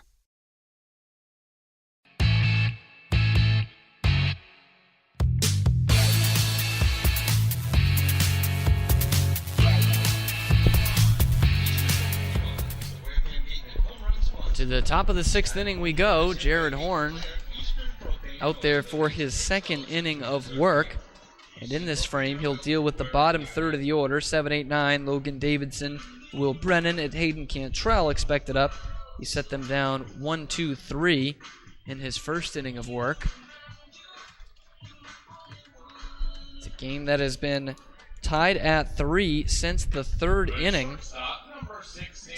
Both pitchers have been putting up zeros, or I guess you can include Will Proctor's last inning of work in there as well. So Davidson will try and get things started here. He's already 0 for 2 today. Fly out and ground out to his name. This one fouled straight back, 0-1.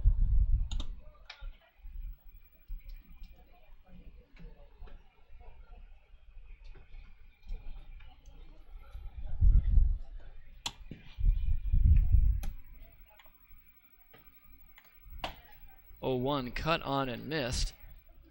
Horn is ahead of him 0-2. Pretty rare to see him go in a 1-2-3 inning without a strikeout. He has 29 and now his 21 innings of work this year as Horn, and that's been his main source of outs. 29 Ks, 13 walks.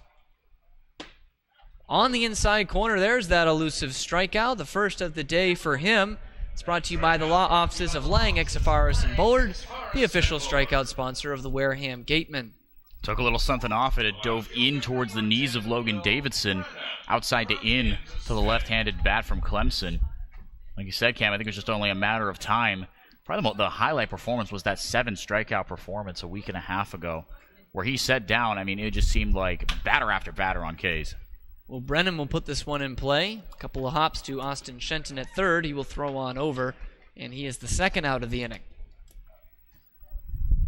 So 2 up, 2 down, and 5 up, 5 down in all for Jared Horn. The number 9 man will step in, Hayden Cantrell. He was a fit for Will Proctor. He is already 2 for 2. Both of those hits were off Proctor, a couple of singles in the 2nd and 4th innings.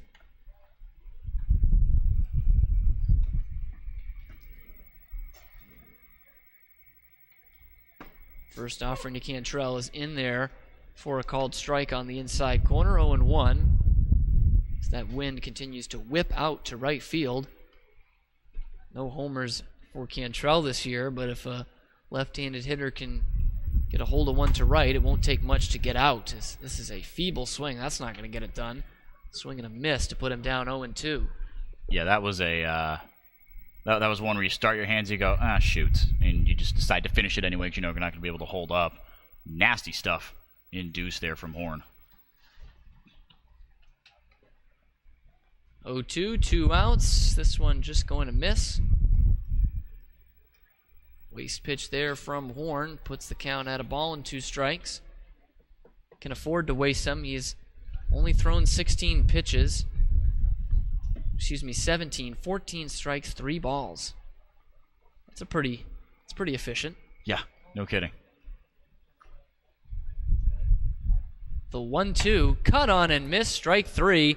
2 Ks in the inning for Horn, brought to you by the law offices of Lang, Exafaris, and Boward. 6 up, 6 down for Jared Horn in this outing. We head to the bottom of the 6th, still 3-3.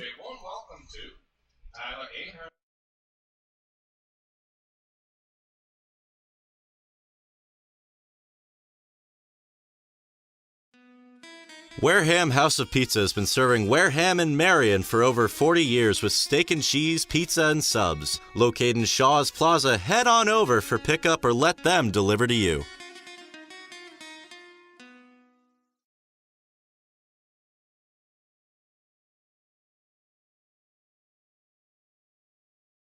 The Gateway Tavern, located on Marion Road in Wareham, offers an extensive but not exhaustive array of menu choices.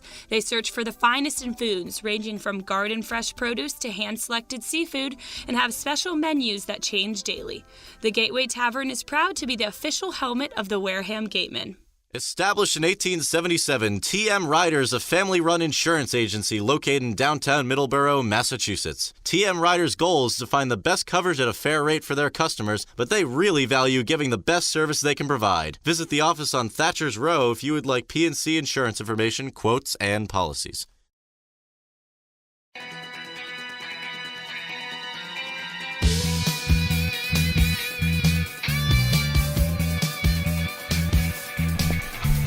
As we head to the 6th inning, or the bottom of the 6th, I should say, it's still Pat McGowan out there who has been pretty wizardry for the Commodores. He has put up a couple straight zeros, 3 in a row. And as we mentioned, 12 of the last 13 Gatemen set down. Jeremy Idens will look to turn those fortunes around. Cleanup hitter will get things started in the bottom half of the 6th. And McGowan, he went 6 his last time out back on July 19th against Orleans. Pitched well there, 6 strikeouts for him. But it has been an upward slope, upward trajectory there, better word, for on the summer season for McGowan.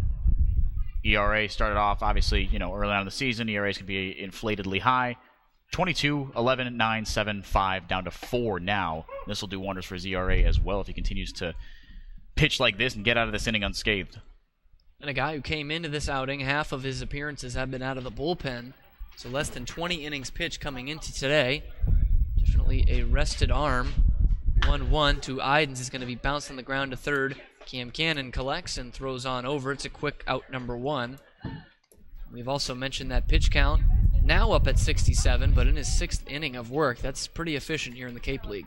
No, it really, really is. And he was helped out by a couple of quick innings. I mean, we talked about that 3rd inning after your quick math revealed to us that it was 7 pitches. Was all it took for him to get out of that inning. And even the 4th inning as well, even though he gave up a single to Kreidler, the rest of the outs were quick. 5th inning methodical as well. All around a fantastic Maddox-esque day for Pat McGowan. Roscom takes the first pitch on 1 hop to Logan Davidson. It's the 2nd time he's grounded out to shortstop today. And there's 2 gone in the bottom of the 6th inning. It's taken him very few pitches as well, just 5 so far. He get out of this with single digits again. Drew Millis will now stand in, switch hitter batting left. Is 1 for 2 today, a single, his first time up in the 2nd. He would come around to score. And bounced out to second base his last time up in the 4th. First offering to him, he gets under it. And it's out towards center field. Charging in is Austin Langworthy. It's going to drop in front of him. So it's the 2nd hit of the day for Drew Millis. He's on at first base with 2 outs and gets one through the Bermuda Triangle there. Davidson was coming out. Left fielder Brennan coming over, but Langworthy had the best play coming in on it. Left-hand thrower center fielder, but he lets it drop in front of him.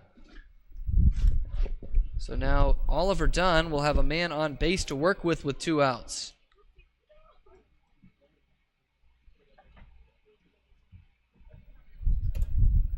Play halted here. And now Pat McGowan will step back on the rubber and Oliver Dunn into the batter's box. He's 1 for 2 today. A double back in the 2nd. A pop out to shortstop his last time up in the 4th.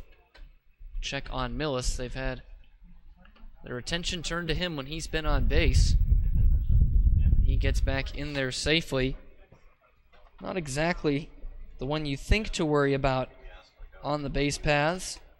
1 for 2 stolen bases on the year, but they're trying to keep him honest. This time is called again real quick. Going to get you the final results on a couple of these games that were going on the Cape today. Orleans and Hyannis postponed, obviously, to July 30th, like we talked about. And Bourne winners over Cotuit, keeping their unbelievably slim playoff hopes alive. 7-5 over the Kettleers at their home park. Ball one misses low. Zach Bierman, 3 for 5 with an RBI. Drew Ellis, 2 for 4 as well. And remember Peyton Burdick, guy that hit 3 home runs in day one of the season? He hit another home run today. Guess how many he's got on the season, though? I think that makes 5. 5. Yeah. Yeah. Baseball will do that to you. Yeah, weird game. He had that explosive performance, and he was very quickly, he's from Wright State, from a temp contract, went to a full, and since then the numbers have just been plummeting for Mr. Burdick. But the Kettleers have won 4 of their last 5, and he's been hitting better in that stretch. It's a generous count here to Oliver Dunn. After the first 2 men were retired and Drew Millis singled, he is now ahead of the count, 3 balls and no strikes.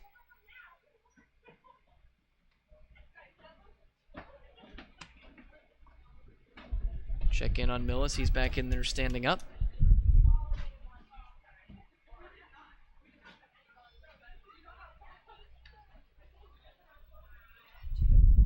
.30 going to miss inside. Ball gets away, but not really a matter for Maverick Handley. It's moving down to second base anyway is Drew Millis, and Oliver Dunn to first on a 4-pitch walk. And that is the first walk issued by McGowan, and this is 6th inning of work. Yeah, it's been really impressive, and you figured it was only a matter of time before he started to lose control. Only 2 strikeouts as well for him. The Gatemen now got an opportunity to take advantage of things as Austin Langworth was a couple of steps away from ending the inning. Instead, the Gatemen have new life. Ryan Kreider looks to keep his hot bat going. Pair of singles on an RBI today for him. While the offense has been going for both teams in this, the bottom of the 6th, that is the first walk issued by either team. None by Will Proctor or Jared Horn as well. First free pass coming late in this one as Ryan Kreidler takes the 5th straight one out of the zone, down low for ball 1.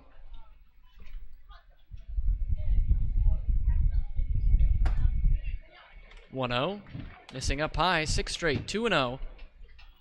And Pat McGowan, counting his stars, he's not pitching at Bluebell Park in College Station, Texas.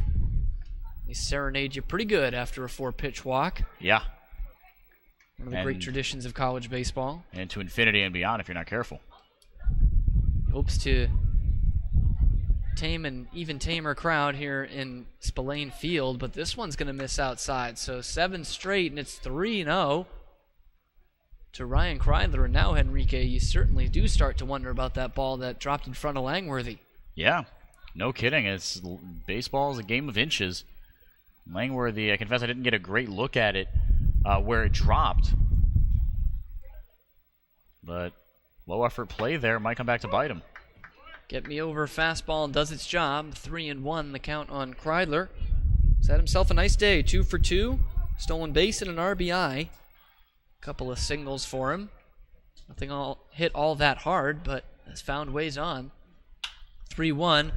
Popped up on the infield.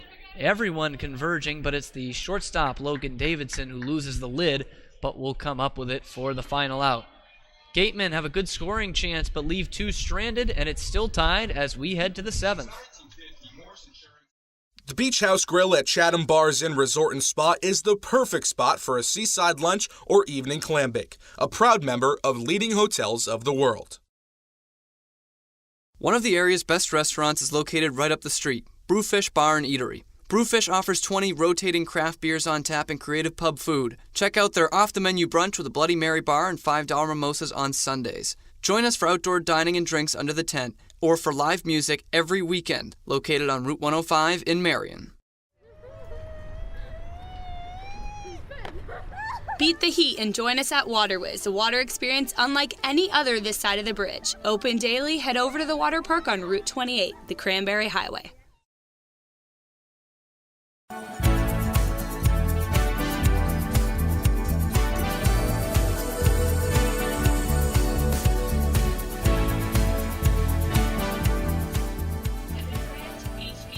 here for the 7th inning from Spillane Field on the Gatemen Baseball Network. Alongside me is Henrique DeMore. I'm Cameron Stewart. 3rd inning of work upcoming for Jared Horn in this 3-3 tie. He has been excellent so far, has set down all 6 that have come up to the plate against him, has struck out a couple. He will get the top of the order. Here in the 7th, Austin Langworthy, Maverick Hanley, and Kyle Stowers expected. It's a bit of a rough start for Will Proctor as he went 3 innings, gave up 3 runs on 7 hits, and left at least a man stranded in each of his 3 innings of work. So very much unlike him, but 3-3 is our score as the Gatemen offense battled back in this one, falling behind 2-0 in the 1st inning. Took a 3-2 lead before Falmouth got one back, the equalizer. That's where we're at in the 7th inning. Quick meeting from Drew Millis, but he's back out to his position. And it's the Florida Gator. Langworthy will get things started. 1 for 3 today.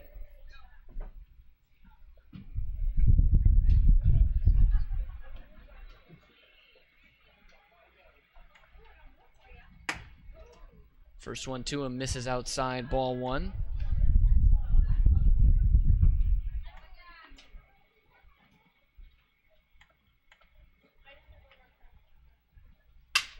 1-0 broken back grounder. Deep in the hole at short is Ryan Kryler. It's a long throw over, almost like a jump shot, but it will pull Luke Roscom off the bag. Wasn't going to get Langworthy anyway.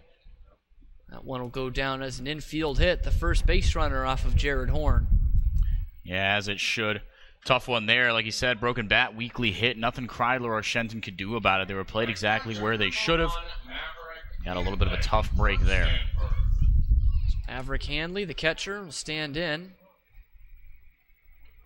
He's another one of those 1 for 3s. He doubled his first time up, but since then, fly out to center and a strikeout.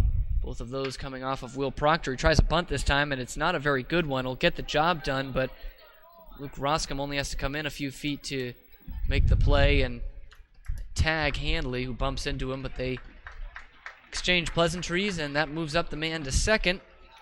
Runner in scoring position and 1 out ahead of the always dangerous Zach Stowers. Yeah, I applaud the effort, I guess, there with the spin move from Maverick Hanley, but I'm just not sure how much you could do, especially with a big dude like Luke Roscom blocking your path over there at first base. He tripped trying to spin as well, but out-recorded here, and now the intentional walk coming in to Stowers. Don't want to deal with the red-hot Stowers, who is already driven in a run today and has smoked a double. They'll put him on and put the force back on. So that sacrifice kind of all for naught. Davis Sims will be the next man up, and he's already 0 for 3. It has hit a couple out to center that, although they've been gloved by Idens, weren't too far away from becoming base knocks. Sims with a strikeout on the day, though, as well. Like you said, Cam, I mean, I think it's always an interesting dynamic. One, I mean, the kind of maybe pride's the wrong word, but being intentionally walked, saying no, I'm so scared of you, I'm just gonna give you the free base. Or I talk about guys like Barry Bonds who've been intentionally walked with the bases loaded, right, and stuff like that. Obviously, it wouldn't happen here to Stowers, but then on the flip side, I mean, how do you feel like as Sims, right? I mean, you feel kind of like you got a fire under your belly, don't you? Yeah, have something to prove. And you mentioned he's hit a couple balls hard today. He feels like he's due for one. You definitely got to feel excited if you're Davis Sims coming to the plate. You know you've got the power numbers this year. Could break the game open as he will rope one down the left field line, but foul. He's jammed on that first offering from Horn.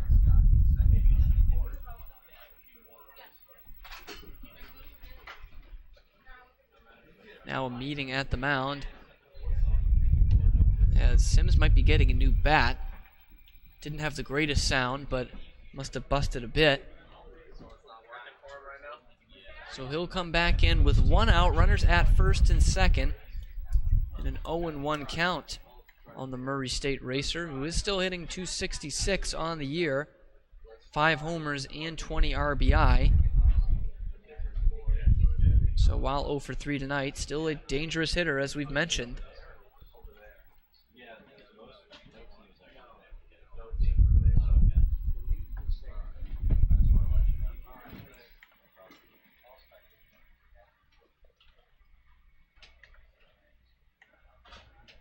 More into the set, the 0-1 is going to miss low and outside.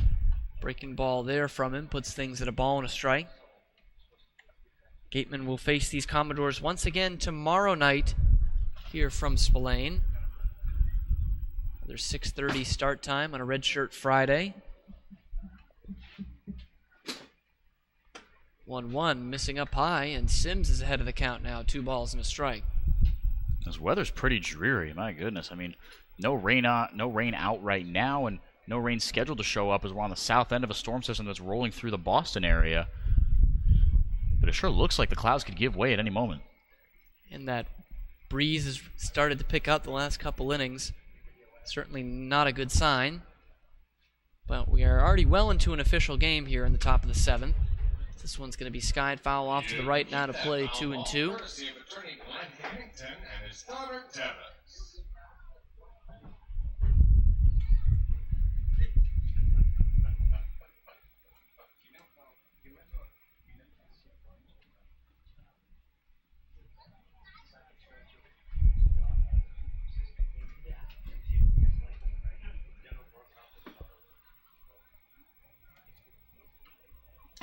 One out, the 2-2 foul tip, but into the catcher's mitt with Drew Millis. So that is the 3rd strikeout of the day for Jared Horn.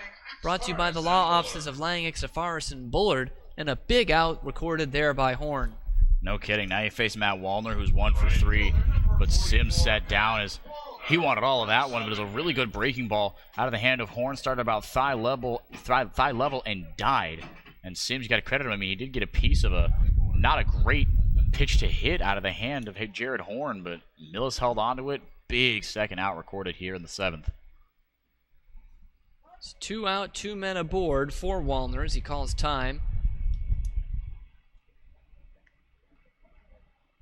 He's 1 for 3, a couple of ground balls after a single in the 1st inning where he was left stranded. This one going to miss for ball 1 from Horn.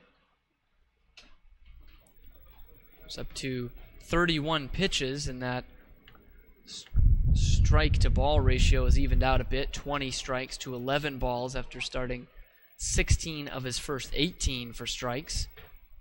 Of course, an intentional walk will help that out as well. 1-0, missing up high off the glove of Millis. He couldn't bring it down, and both runners will advance. Bit of a rising fastball there from Jared Horn. At least it looks so from the hitter's point of view. And Millis just unable to corral it. Double play wasn't in order anyway with 2 outs, but now a couple of men in scoring position. Go ahead run 90 feet away. And this could come back to bite the Gatemen, especially in this 2-0 count here to Matt Wallner. Jared Horn's not careful. Especially seeing as runs have been really hard to come by. Haven't faced the Falmouth bullpen yet, have the Gatemen, but runs have not been easy to come by so far. 2-0, breaking ball. Will miss low and inside. So now it's 3-0 to Wallner.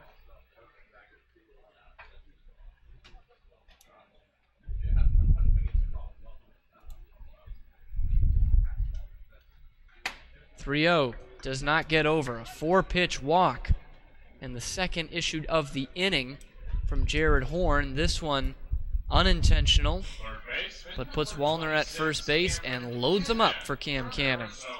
Cam Cannon, team high in RBIs, as we've mentioned. What a big spot here to try to break this game open. Looking for RBI number 22. Got number 21 back in the 3rd inning on that RBI single. Scored what was then the 3rd Falmouth run of the day. Jared Horn has been in similar high-leverage situations before and gotten out of them. But boy, oh boy, what a big one this is. First pitch to Cannon is going to be roped into left field. A base hit. He's not going to get out of this one unscathed. 1 run is already in. Here comes Stowers to score. The throw. And the ball was loose. Millis showing him the throw beat him. but Millis unable to hold on. A second run is in, and is now a 5-3 lead for the Commodores. Well, that does not seem like the right. It might have come loose when he took it out to show him the dang ball. Oh, I'm going to take a second. That's going to bring Don Snedden out here to argue it. It looked like from our vantage point, Millis had held it on the whole way. So you look at the replay here, not a great angle, but I don't see the ball popping loose there. It would have been an awfully quick reaction for Millis to get back in his glove that quickly. And Don Snedden still giving his 2 cents. Drew Millis as well. That's a botched call right there. And it will keep the inning alive, keep 2 men on base, and add another run on the scoreboard in this oh-so-crucial game for the Gatemen.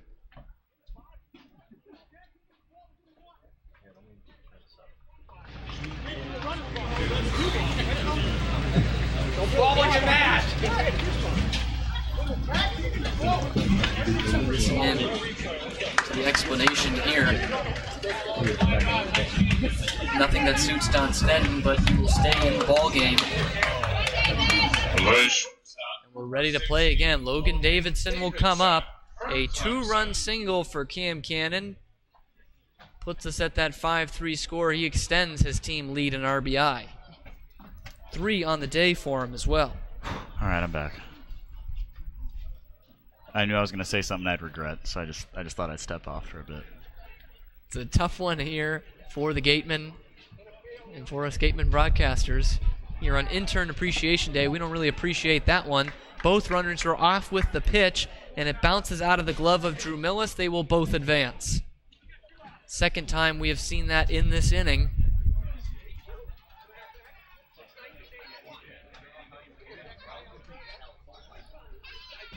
And so now that could become an even more crucial call if Davidson is able to come through here. He hasn't done it too much this year. Just a 202 average coming into today and 9 RBI. Broken bat one heading towards the middle, but Zahid Valenzuela will hoover it up and throw on to first base for the out that retires the side, but not without some controversy as 2 runs come in for the Commodores, and they now lead 5-3 as we head to the stretch here on the Gatemen Baseball Network. Red Shirt Fridays is a national program created to acknowledge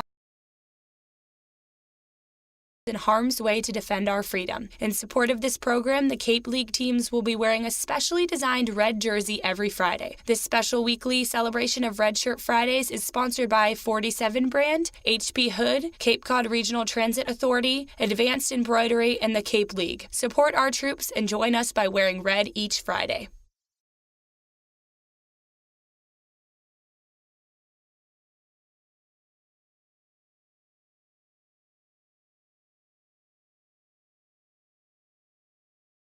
For a nostalgic Cape Cod vacation experience, head to Bay Motor Inn, where guests are treated like family. Located in the heart of Buzzards Bay Village, this 1950-style cottage colony still provides you with up-to-date amenities. The Gatemen thank the Bay Motor Inn for their support.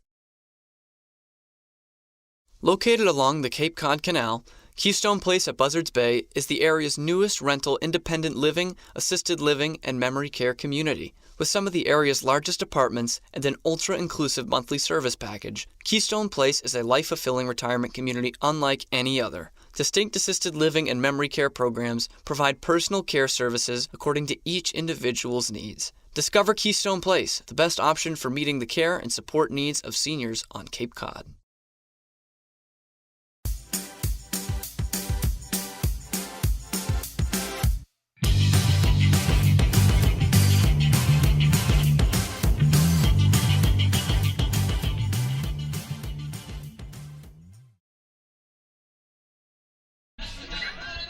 To the bottom of the 7th we go, and the first pitching change of the game for the Falmouth Commodores.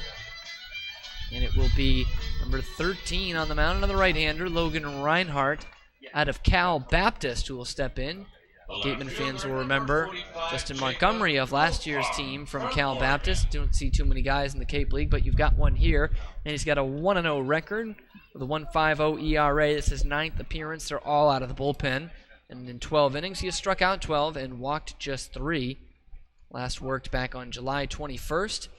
2 shutout innings and a 5-3 win over the division-leading Hyannis Harbor Hawks. First pitch to Jacob Goldfarb will be bounced foul on the bunt attempt. Strike one.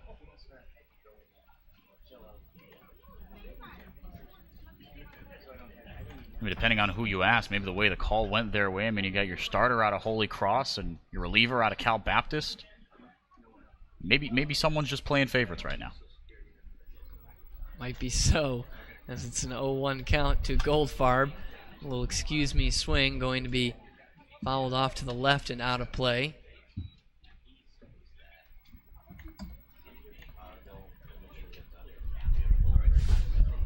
Maybe a bit of divine intervention here, Enrique? Is that what you're calling for? I'm calling for it on the Gatemen side of things, yeah. Seems like there are some mysterious forces at work, especially on that on that last call. Well, Jacob Goldfarb, the man at the plate out of the University of Oregon, the birthplace of Nike, of course the Greek goddess of victory, as he fouls this one off to put the count at 1-2.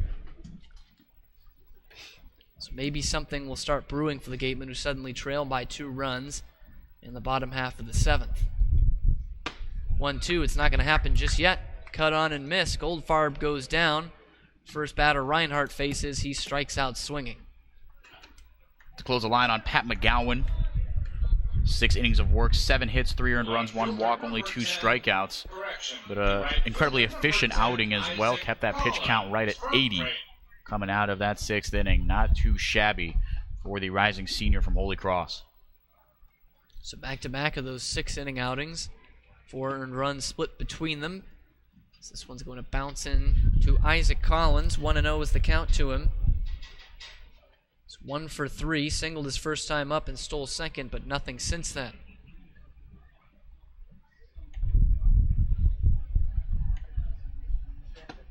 (1-0) down low and away. 2-0.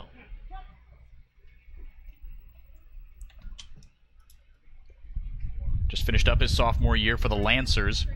Cal Baptist this year, originally from Rancho Cucamonga, California, a place where I forget if it's the Angels or the Dodgers, but they have a single-A affiliate there, the Rancho Cucamonga Quakes. One of 3 teams in Southern California. You got Rancho Cucamonga Quakes, the Inland Empire 66ers, the Lake Elsinore Storm. I mention those 3 because I'm trying to go home after undergrad. I'm from Southern California, and if this broadcasting thing continues, breaking into rookie ball, especially if as strike one is delivered on the outside corner with the quarter system, even if I wanted a double-A gig, double-A gigs, they start in, April, May. I don't get out of school until mid-June, and graduation is in late June. Really just shooting myself in the foot here. First summer out of undergrad. Who would have thought that you're making it out to be a mistake that you went to Northwestern? Yeah, right. I think that little piece of paper you'll get in late June will do you pretty well. I'm hoping so. I think it will, absolutely. But if you're listening out there, single-A affiliates, Enrique DeMore's coming for you. Yeah. Some rookie ball coming for, like I said, I don't actually know what, I know Will Proctor, his dad, works for the Angels, as I think he works in the broadcast department in some capacity. I don't know, maybe that's a connection I could leverage at some point. 2-2, misses up high. 3-2 now the count. Definitely someone who's not tough to make a connection with, Will Proctor. One of the most personable guys on this team. Oh, yeah. Today's starting pitcher. Always a great interview for us. This one's going to be bounced to second base. Cantrell takes it on a couple of hops. Collins is retired for the 3rd time today. Make him 1 for 4, and there's quickly 2 up and 2 down in the Gatemen half of the 7th. Be a huge time here for Zahid Valenzuela to bust out of a slump. He's hit safely in 5 of his last 6 games. Just 1 apiece for the Cal State Fullerton Titan. That batting average, like he said, still really, really good this year, but now at an even 300 in danger of dropping below that mark for the first time all year. First offering to him, breaking ball on the inside corner, dips in there for strike 1.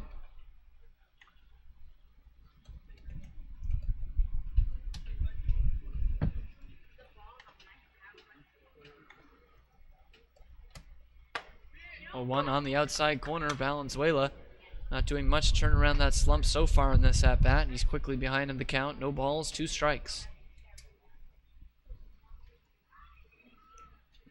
Jeff Proctor, the father of Will Proctor, a producer This one on the inside corner, and producing a strikeout is Logan Reinhardt to end the inning. Sets them down 1-2-3. That is the end of the 7th inning for the Gatemen.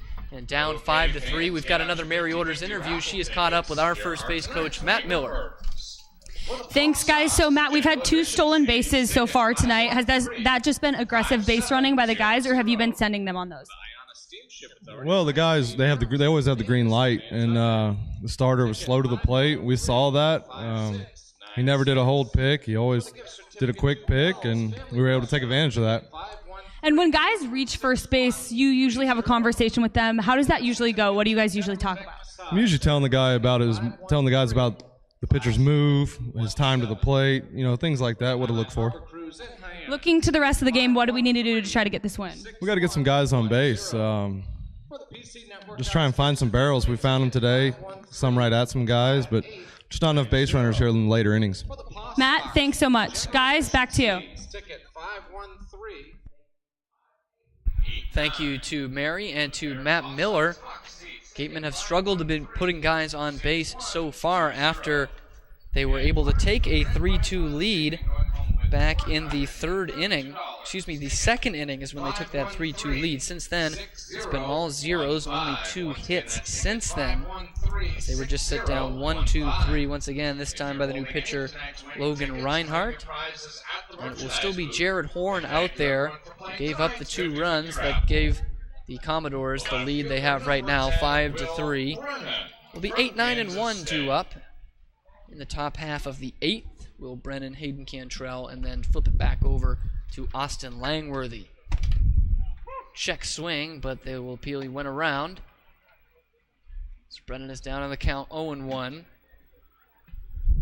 He's been on base twice. Singled in the second, reached on an error in the 4th.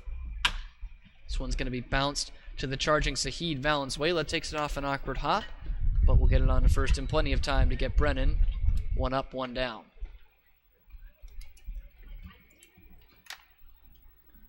So now Hayden Cantrell will stand in. Another guy who's been on base a couple of times. 2 sharp hit singles off Will Proctor in the 2nd and 4th. But then the second strikeout victim of the day for Jared Horn in his at-bat in the 6th.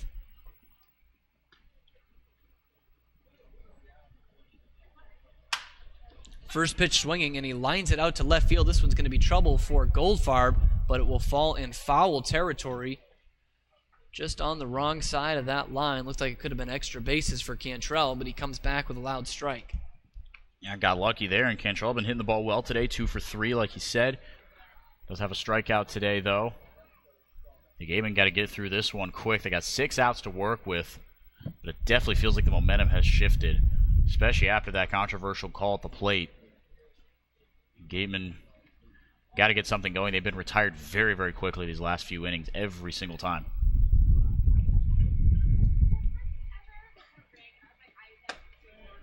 Oh, 1 missing up high to Cantrell. 1-1, 1 out. Nobody aboard.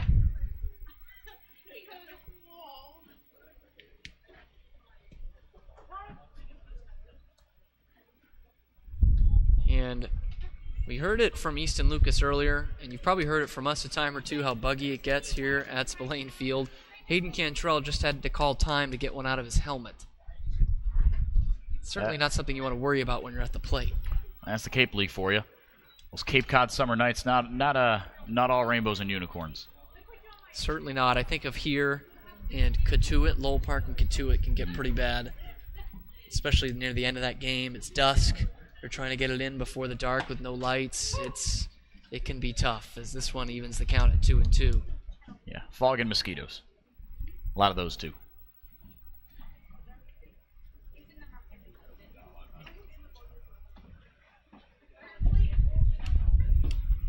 Two foul tipped into Drew Millis's mitt for strike 3. Yet another for Jared Horn.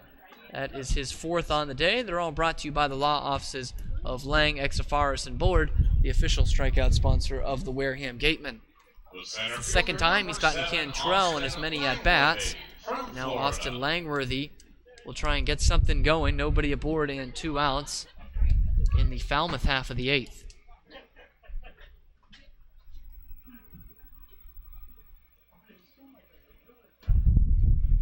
First offering to the Florida Gator, misses outside for ball 1. He has a couple of singles today, sandwiching a strikeout and a pop-out foul territory to Austin Shenton. Fouls this one back, 1-1. Single in the first, came around to score, and then singled in the 7th, an infield one on a tough play that Ryan Kreidler was unable to make. He would come around to score that time as well. Bounce this one to first base. Waiting back on it is Luke Roscom. Race to the bag. He will win it for the 3rd out of the inning. Horn sets them down 1-2-3. We head to the bottom of the 8th here. The Gatemen still trailing 5-3 on the Gatemen Baseball Network.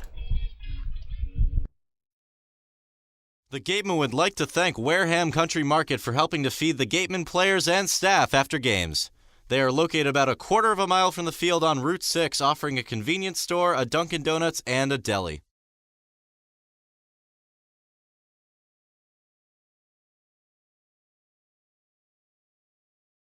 At the intersection of Route 195 and 28, Wareham Crossing, home of Lowe's, Target, and Red Robin, is the sponsor of the Gatemen Intern Program. They help to provide a world-class internship experience in broadcasting, marketing, sports management, and baseball operations.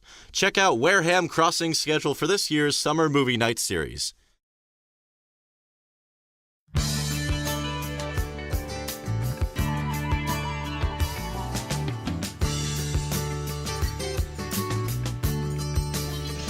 Three, 4, 5 expected in the Gatemen order here in the bottom of the 8th inning.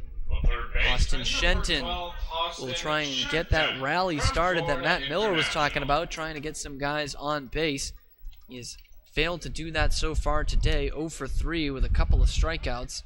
A tough night at the plate for the FIU Panther.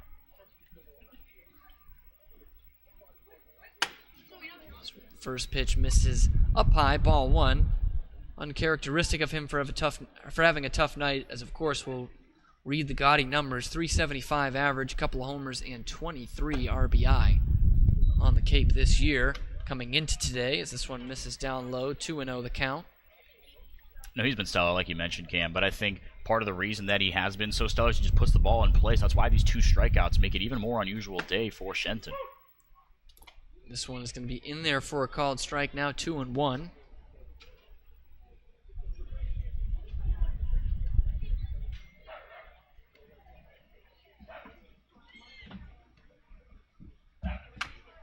He's going to bounce this one that will hug the line and stay fair. Tough play, barehanded by Cam Cannon, but he will make it with ease. A beautiful play down there at third base for the 1st out of the 8th. Gateman can't catch a break. My goodness. Really excellent play by Cam Cannon out of Arizona. I thought that one, you think, okay, he's going to reach down barehanded. 1, he's got to make that play. 2, he's got to make that running throw. Shenton, not extraordinarily fast, but definitely quick on the base paths, fleet of foot. It was really good. They got him by a couple steps, too. That was not that close a play. So a dazzler to start things off. Now Jeremy Idens will stand in and take the first pitch in there for a called strike. 1 for 3, RBI double all the way back in the 1st inning. Opened the scoring for Wareham.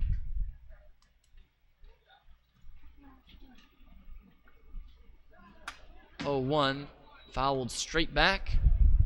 Just getting a piece of it to make it 0-2.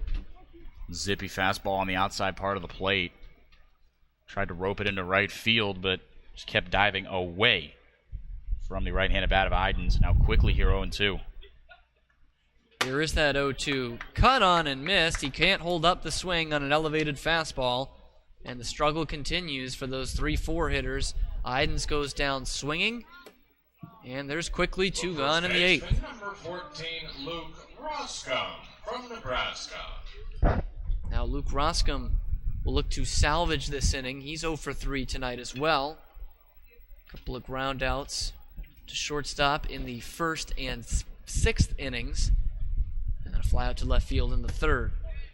Check swing. He is able to hold that one up. So that pitch misses for ball 1, 1-0. Roscom Only 53 at-bats this year, hitting .264. He's going to bounce this one right back to Reinhardt. Underhand throw to first, and he's 0 for 4. The Gatemen go down 1-2-3 once again. We head to the 9th here from Spillane. Still 5-3 Commodores here on the Gatemen Baseball Network. Make sure you sign your child up today for the Gatemen Robertson's GMC Youth Clinics. This year we have 5 one-week sessions for children 5 to 14. We also have 2 special sessions for hitting and pitching open to teens. Registration is available online at gatemen.org or through forms available at the merchandise booth.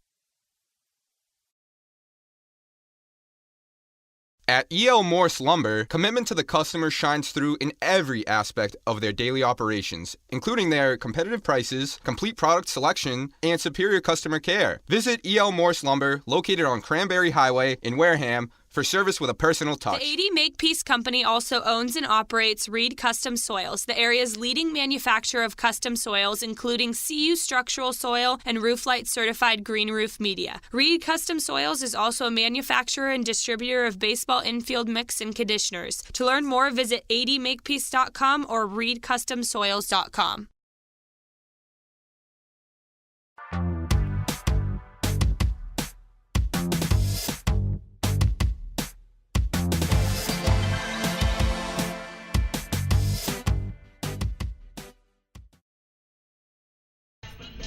We're on to the 9th inning here from Spillane. Jared Horn working out there, trying to keep this at a 2-run ball game. 5-3 the score in favor of the Falmouth Commodores. Alongside me, Henrique DeMore, I'm Cameron Stewart.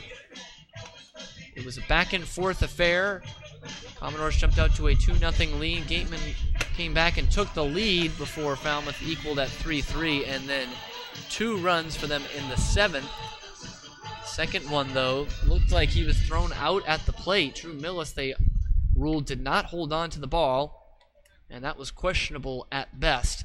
So an insurance run gifted on that play brings us to where we are right now, and where we are is in the 2 spot in the order. Maverick Handley, the catcher out of Stanford, will get things started. He'll be followed by Kyle Stowers and Davis Sims.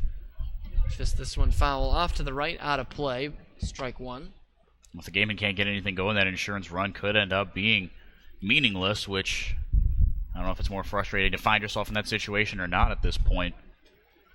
Hard-fought game by both sides. Falmouth 3 outs away from winning it now.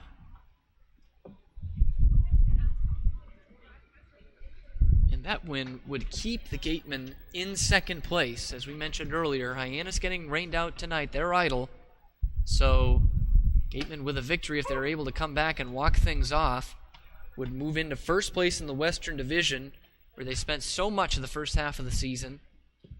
Right now just a point behind and 4 clear of Falmouth, so a loss would bring Falmouth within a game. This one moves outside, 1-2 now the count on Handley.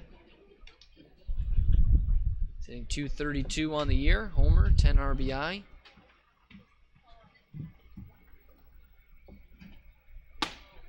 1-2 is in there, called strike 3. Devastating pitch there from Jared Horn right at the knees.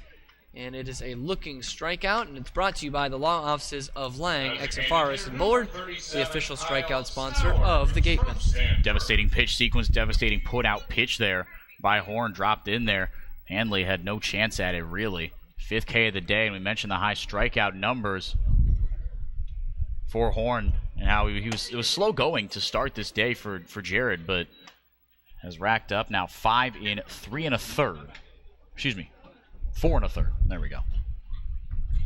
1-0 is the count to the dangerous Stowers. Cuts through that one to even it at 1-1. He's brought in an RBI today on a sacrifice fly. He's also doubled. Got the treatment of an intentional walk. That makes him 1 for 3. Looks to add to that, but it's a tough play for Shenton. Long throw across. The diamond is going to get him. And in this inning, going back to the bottom of the 8th, we've seen each third baseman exchange some beautiful plays. Cannon for Falmouth and now Shenton for the Gatemen for the 2nd out.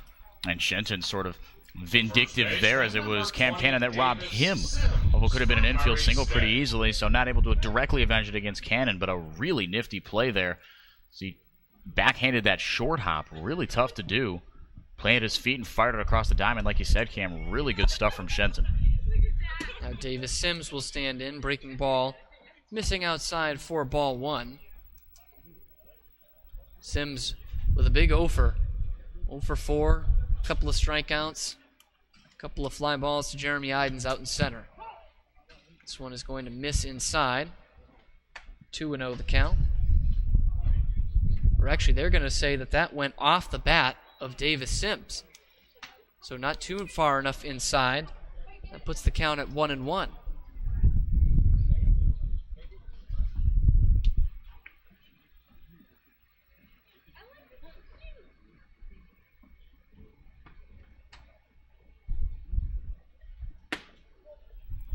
This one definitely missing outside. 2-1 now the count. And breaking ball's got a lot of east-west movement, a lot of north-south movement as well. You leave that one up. It could be trouble, but Horns kept it outside, just kept him safe. 2-1. Cut on and missed from Sims. A big hack there and a pitch that ran inside, but he's not able to connect. 2-2, 2 outs. And Horn looking to put the game in the hands of the Gatemen offense right here.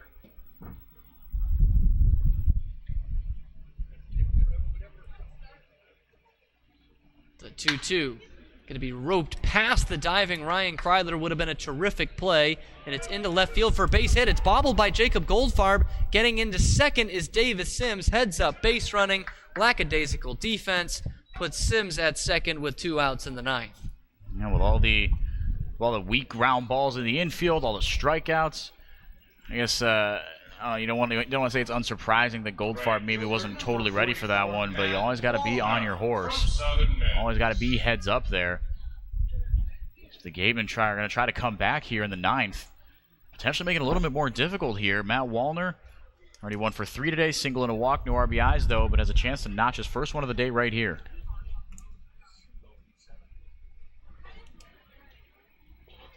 So it will be an error on Goldfarb. It's the 3rd one of the day for the Gatemen. This one's in there for a called strike to Wallner. An all-important insurance run, even though they're already up 2. Waiting in scoring position at second base.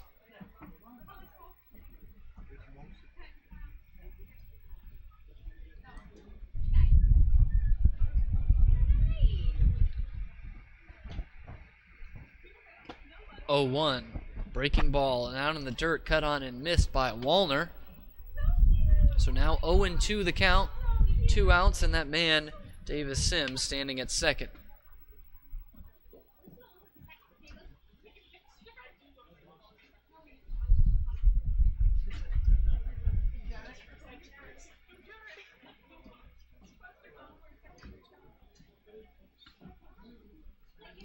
One pitch away from getting out of this inning. I imagine he goes with that low breaking ball. He does, and it disappears, and Wallner unable to connect. Another strikeout brought to you by the law offices of Lang, Exafaris, and Bullard. It's winning time here at Spillane. We head to the bottom of the 9th. Gatemen trailing 2 here on the Gatemen Baseball Network. Northeast Maritime Institute's College of Maritime Science is a proud sponsor of the Wareham Gatemen. If you're looking for a career at sea, look to NMI's program of education, adventure, and employment on northeastmaritime.com, America's premier 2-year maritime college.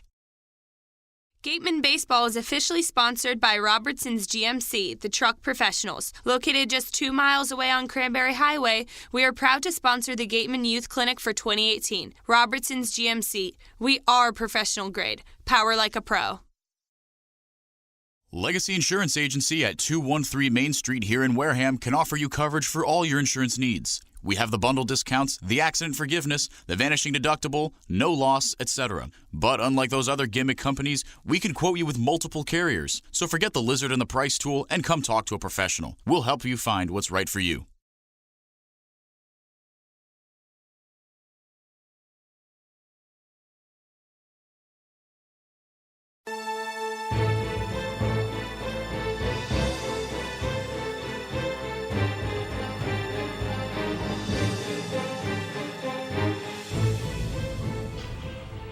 To the bottom of the 9th, And it is time for the Gatemen to get something going, and it will be against the devastating closer out of Stanford, Jack Little, who comes into the game. This is his 7th appearance on the year. Only 3 of them haven't been scoreless. And back on July 12th, he got a victory against Hyannis after blowing a save.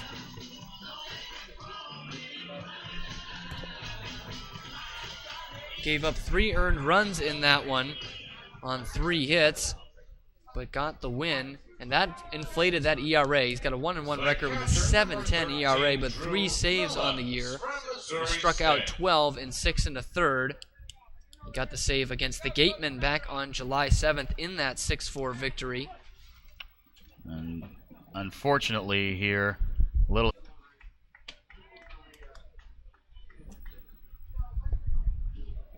Back on here, 1-1 the count to Drew Millis. Enrique, you talked about the success he had at Stanford this year. 3-0 record, ERA of 0.60 in 25 appearances as the closer. 16 saves for the Cardinal, and struck out 58 in 45 1/3. He is all kinds of nasty, but he's behind 2-1 to Drew Millis. Make that 3-1 as a slider misses down low and in. Take it any way you can get it. He's going to have to be patient here, Millis. 3-1 pitch coming in here. He's 2 for 3 already today. Single and a run scored. And this part of the lineup has been impressively productive today for Wareham. 3-1 just nips the corner. 4 strike 2, full count on the Gatemen catcher. Millis has got a couple of hits. Behind him, Oliver Dunn with a double earlier in the ball game. And third due up in this inning, Ryan Kreidler with a couple of singles himself. This one is going to be lined the other way, and it will drop fair down the left field line. A big turn from Millis. He's not holding up. He's heading into second.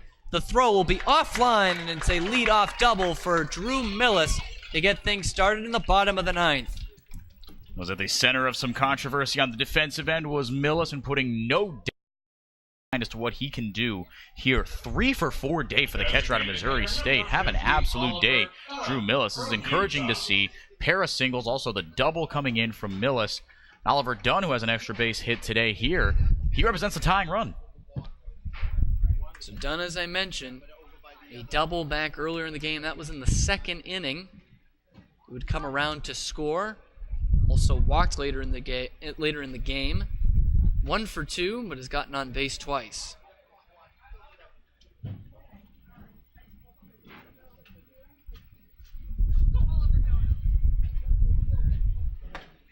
Dunn takes the first pitch on the outside corner for a called strike 1.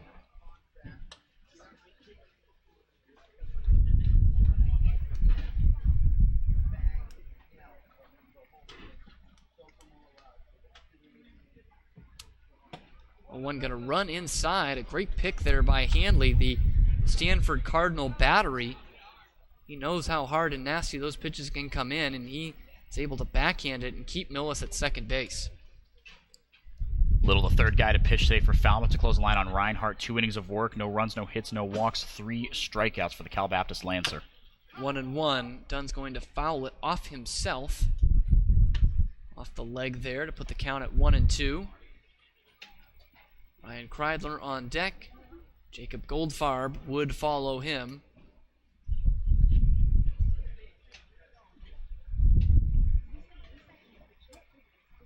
Gatemen on the bench tonight have only 3 position players. Gian Martellini, Skylar Hunter. As this one, too, is going to be in there for a called strike 3. Dunn set down looking for the first out of the 9th. To finish off that thought, Lyle Lockhart's the third one on the bench. Number 5, Ryan Kreidler. This guy is coming up now, has put together himself a day. Ryan Kreidler, 2 for 3. Stolen base and RBI for the shortstop out of UCLA. And he's been absolutely awesome today, like you said, Cam. But to go back to that Oliver Dunn at bat, not a great pitch to take with 2 strikes. Got to at least fight that off. First pitch to Kreidler is on the inside corner, knee high for a called strike 1.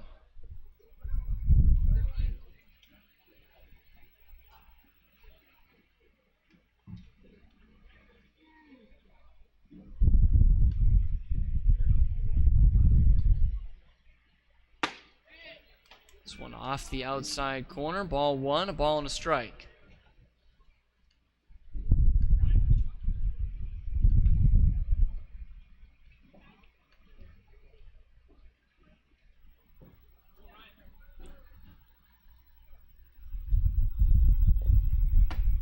Kreidler reaches out, is unable to connect. He's down in the count 1-2.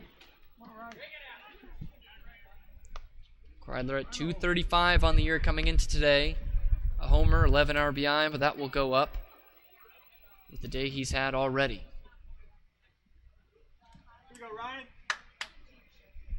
Kreidler not one for metaphors. He actually does choke up on the bat with 2 strikes. And here is that 1-2 offering. Down low and in the dirt. Evens things up 2-2. Good take right there. He got a little bit excited on that fastball outside. Tried to cut at it and send it to right field, but it was a little too far outside of the righty Kreidler. Showed some discipline there, not getting too excited with 2 strikes.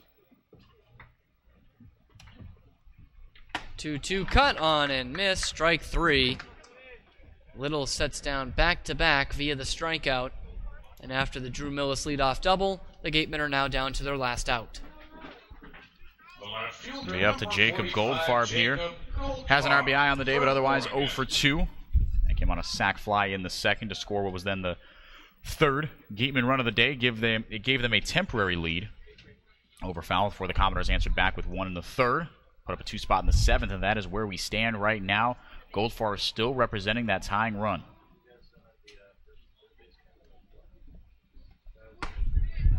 This one in there for a called strike to Goldfarb. And Little has certainly bounced back since that leadoff double. It's looked awfully impressive, striking out Oliver Dunn. Then Brian Kreidler behind him, and now has no balls and a strike to Jacob Goldfarb. 0-1, fouled straight back, and he's 1 strike away from ending it. Day started off for the Gatemen with a team meeting. An impassioned speech by Don Snedden, but nothing has yet come to fruition. They are down 5-3, 0-2 with 2 outs. Drew Millis at second. Here's the pitch. It misses up high. Goldfarb lays it off for ball 1. If he were to get on, Isaac Collins will follow. Goldfarb's going to have to dig himself out of a hole here. Already 2 strikeouts on the inning for Little. He's taken no prisoners today.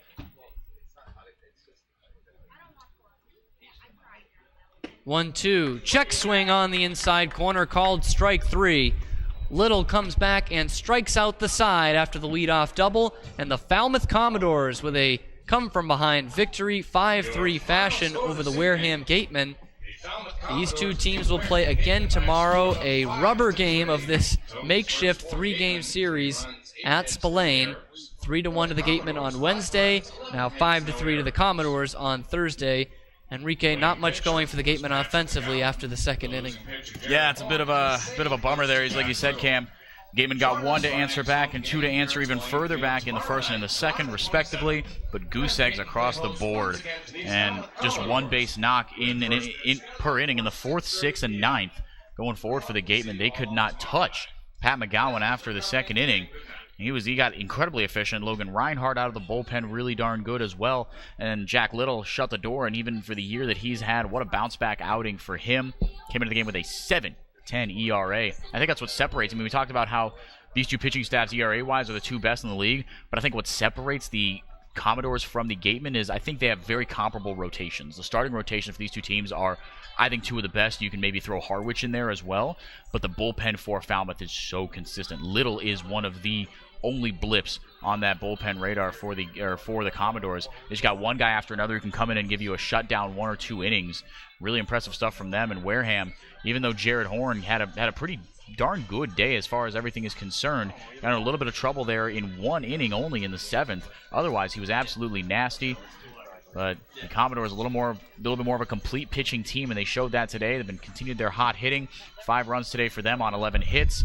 The Gatemen 3 errors as well, and a controversial call. I mean, you hate to play coulda, shoulda, woulda, but a couple of small mistakes led to a couple free, or actually really just the 1 free Commodore run way back in the second inning or in the first inning, I should say, for Falmouth. But got to flush this one and move on. Rubber match tomorrow. So it becomes an all-important one tomorrow night, Friday night here from Spillane Field. We will have all that action starting with the Gatemen Pregame Show on our YouTube channel. First pitch will be at 6:30 tomorrow. We'd like to thank you for listening to this broadcast of Wareham Gatemen Baseball on the Gatemen Baseball Network. The general manager of the Wareham Gatemen is Andrew Lang. The producer of today's broadcast was Trevor Russo. Our sideline reporter is Mary Orders. Thanks to our beat writer Ian Becerra and today's WCTV broadcaster, J.D. Rachi. The next broadcast of Wareham Gatemen Baseball will be tomorrow, as the Gatemen will host these Falmouth Commodores at Spillane Field. The game will start at 6:30. Check out our pregame show on the YouTube channel beforehand. For Henrique DeMore, I'm Cameron Stewart. Thanks for tuning into this presentation of Wareham Gatemen Baseball on the Gatemen Baseball Network.